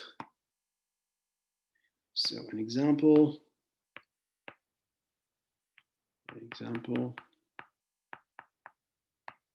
Okay, so let's say f of x is let's do x squared minus x squared minus 2x. Right. So what we're gonna compute? We're gonna compute f prime of x, f second of x. All right, and then yeah, let's try f the third derivative. So f second of x, and then f second of x, and f third derivative of x. Okay. So so let me start with f prime of x. Remember f prime of x, it's supposed to be a limit, h going to 0 of f of x plus h minus f of x over h, right? And again, here's my f of x. This is my f of x here. So I need to find, of course, f of x plus h. So it's just, so f prime of x, so it's going to be limit h going to 0, f of x plus h, so it's going to be x plus h squared, because we have, because you have x squared here. So you have x squared and then minus 2x. So it's minus 2 times x plus h. So here it's minus 2x plus h with parentheses, right? And then we have minus here.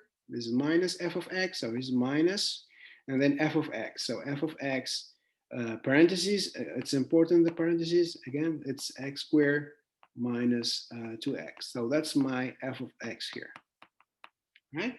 The whole thing over h, right? So now if you distribute, x, so again, limit h going to 0. So x plus h squared, x plus h times x plus h. So I'm going to probably jump a couple of steps here. So it's x squared plus h squared plus 2hx, right? And then we have minus 2x, minus 2h, and then minus x squared, and then plus 2x, right? And the whole thing divided by h. So then we can, so here x squared minus x squared cancel out. There's this minus 2x plus 2x cancel out, all right? And then we're gonna have, we're gonna have this h squared minus plus 2hx minus 2h, right? So then there is h common factor, so you can factor out h. So this is, f prime of x, limit h going to 0. I'm gonna factor out h, right? So it's h times, there's this h squared, so it's gonna be times h plus, there is this 2hx, so it's gonna be plus 2x, right? Times h, minus, there's this 2h, so it's minus 2 over h, right? So then, the h cancel out, so this h here cancel out. So f of prime of x is gonna be limit h going to 0.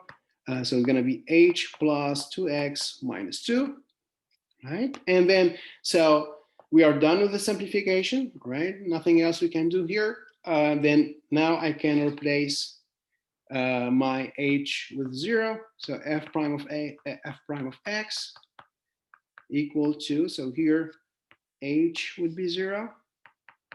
So it's gonna be 0 plus 2x minus 2.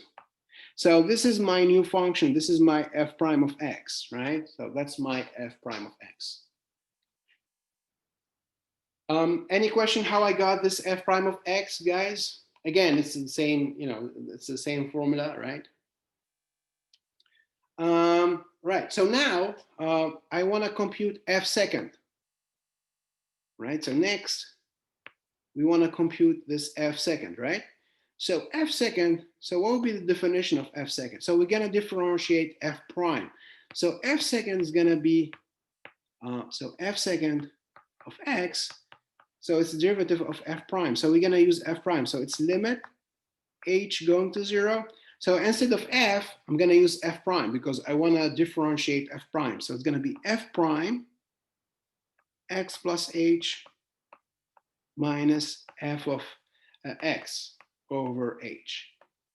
Sorry, f prime of x over h. Okay. So again, for f second, this is f the second derivative. So in the limit definition, we use f prime instead of f. So it's f prime x plus h minus f prime of x. Okay. And of course, here's my f prime of x. So for example, what would be f prime of x plus h, right? So we're gonna need f prime of x plus h. So all you have to do is just replace this x here by x plus h, right? So I'm gonna have, so this f prime second of x, so it's gonna be limit h going to 0, f prime of x plus h, so I'm gonna replace this x here by x plus h, so it's gonna be 2 times parentheses, of course, x plus h, and then there is the minus 2, right? That's my f prime of x plus h. Then there is minus f prime of x. You see there's minus here? So here's my minus.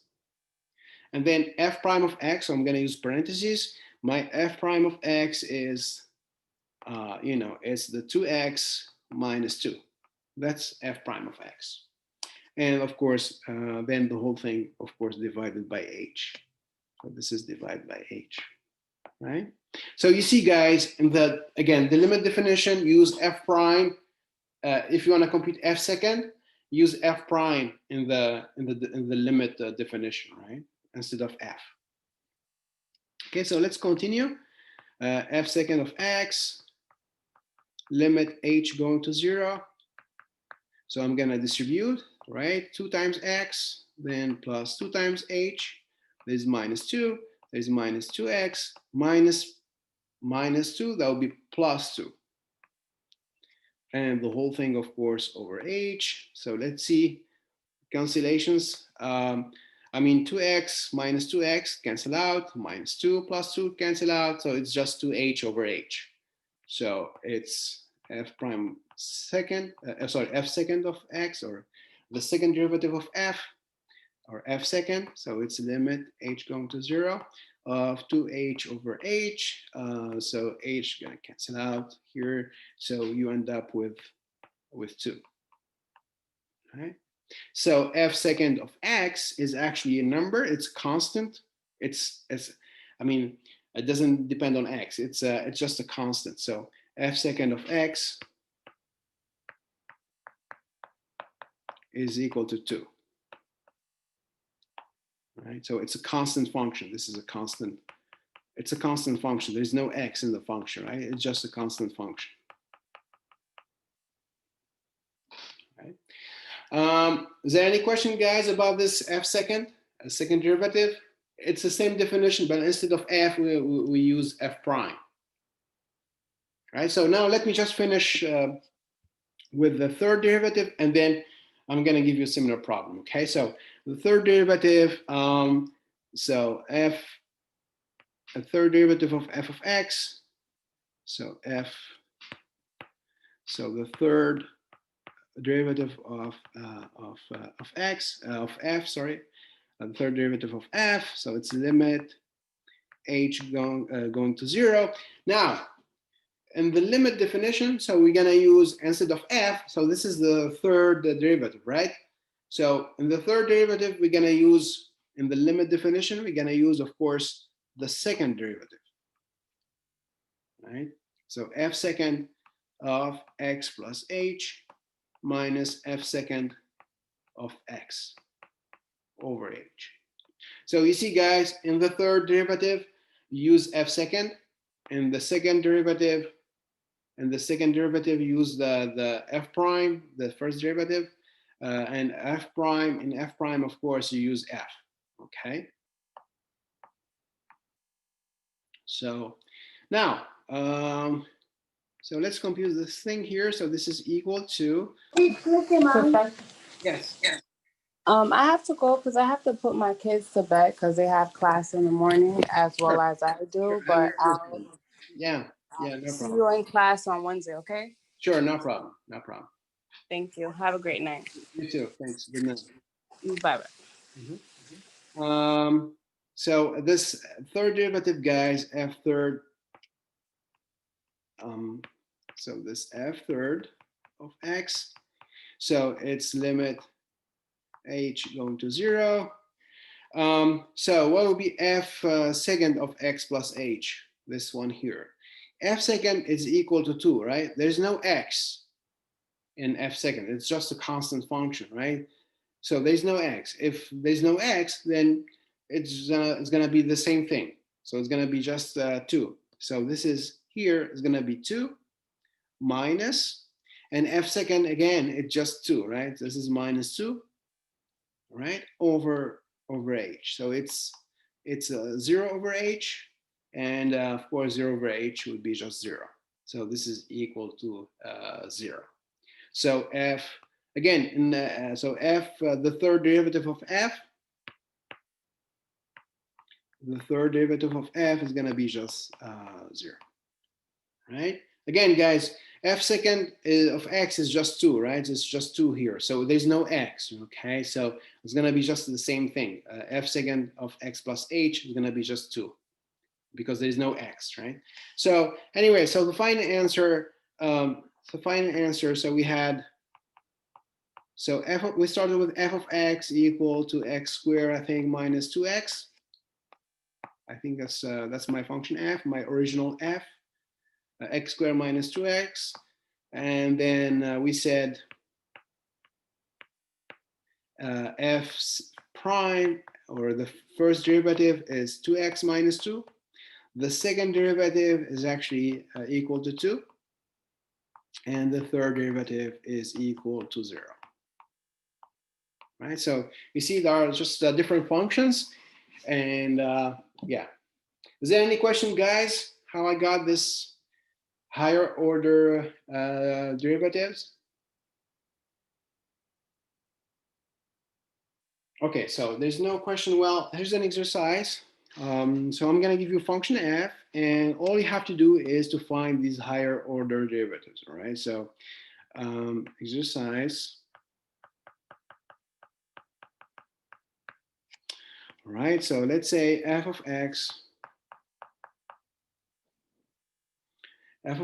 is equal to,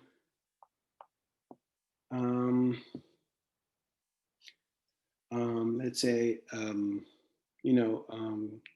let's say 2 over x, okay? So please find or compute f prime of x, and let's just say f second of x, right? Or yeah, f second and f the third derivative, right?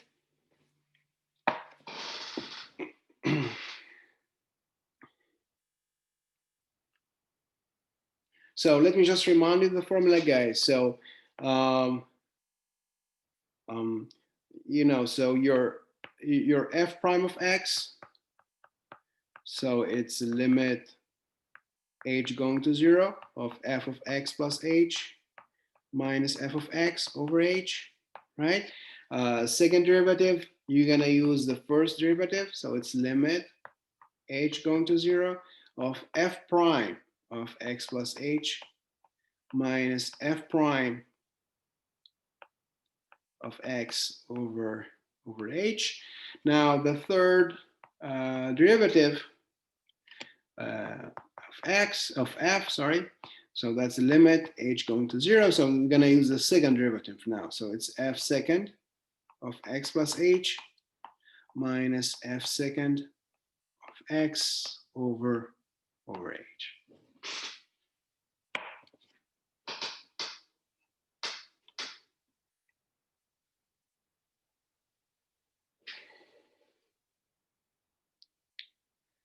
Okay, guys, so we have, let's say 5-10 minutes to compute these higher order derivatives, the first derivative, the second derivative, and then the third derivative. So if you have any question, I'm here to answer your questions, of course.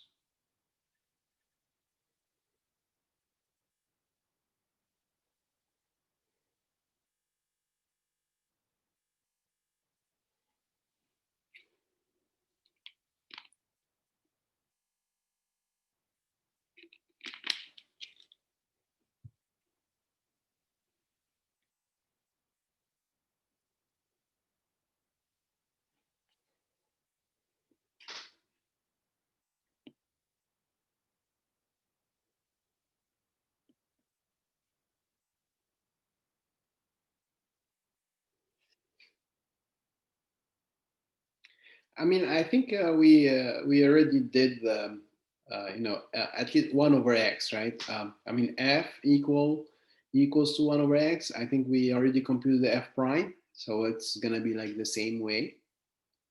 But then, of course, then you need to find the f second and the third derivative.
So don't forget your homework, guys. Homework number 4 due on Wednesday. And I will send you your grade for homework number 3 tomorrow. I mean, you can find your grade on Blackboard tomorrow. Um,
so actually, I mean, we are almost done with this section 2.2, right? So I don't know if I have, we're gonna have enough time to, I mean, to solve this problem.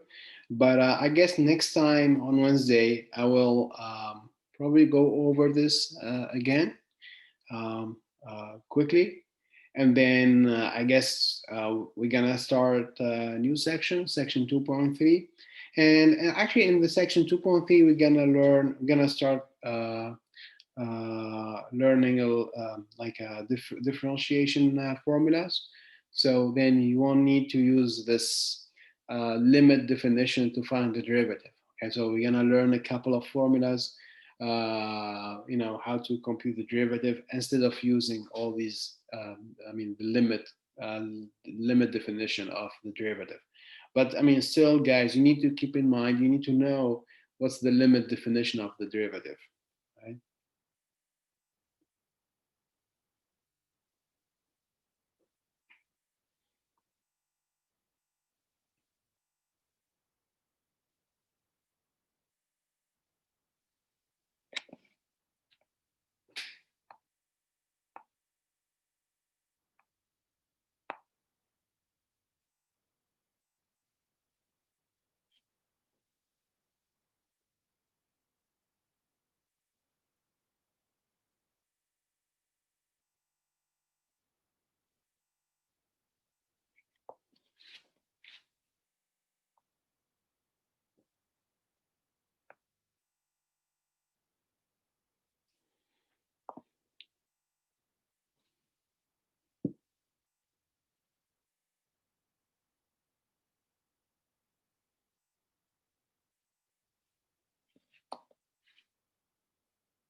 So if you have any question, guys, please let me know.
So any guess for f prime of x? -2 over x squared. Yes, yes, correct. Very good. Yeah, absolutely. -2 over x squared. Thank you, Ibrahima. Yes.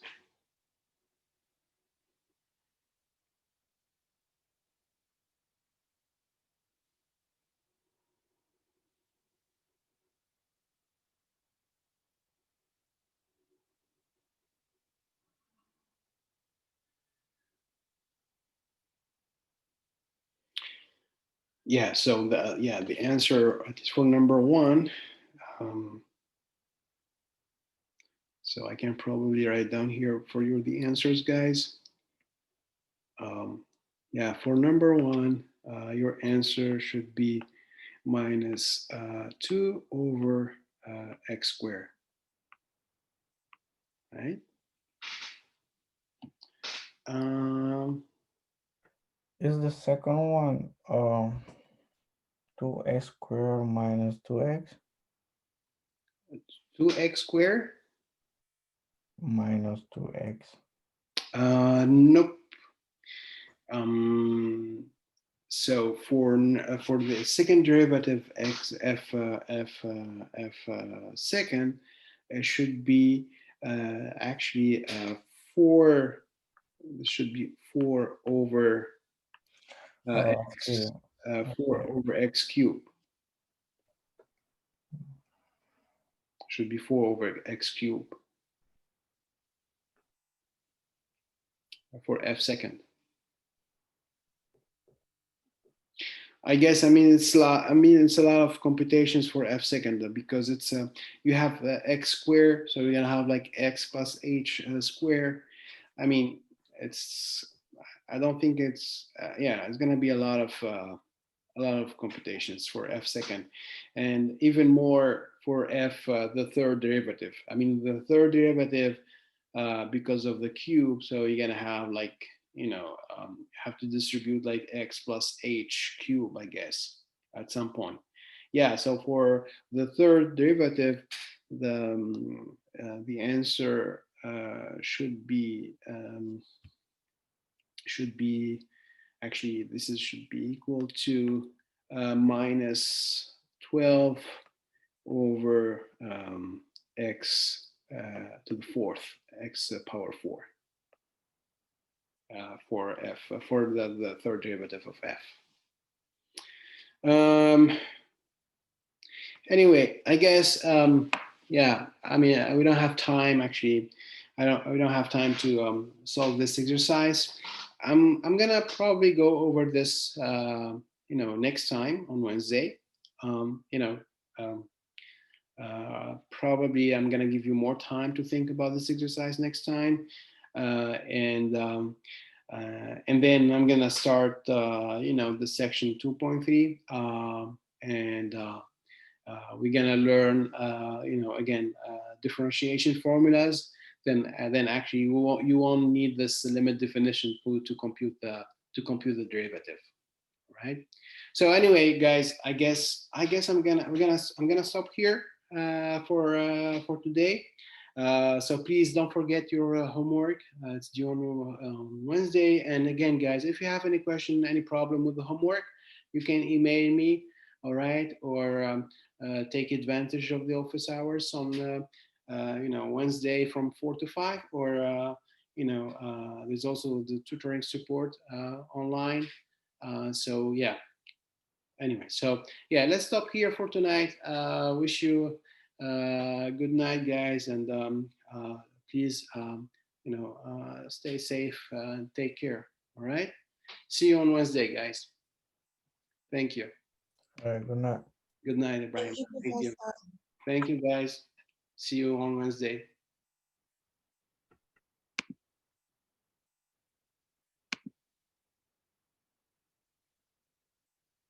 Thank you.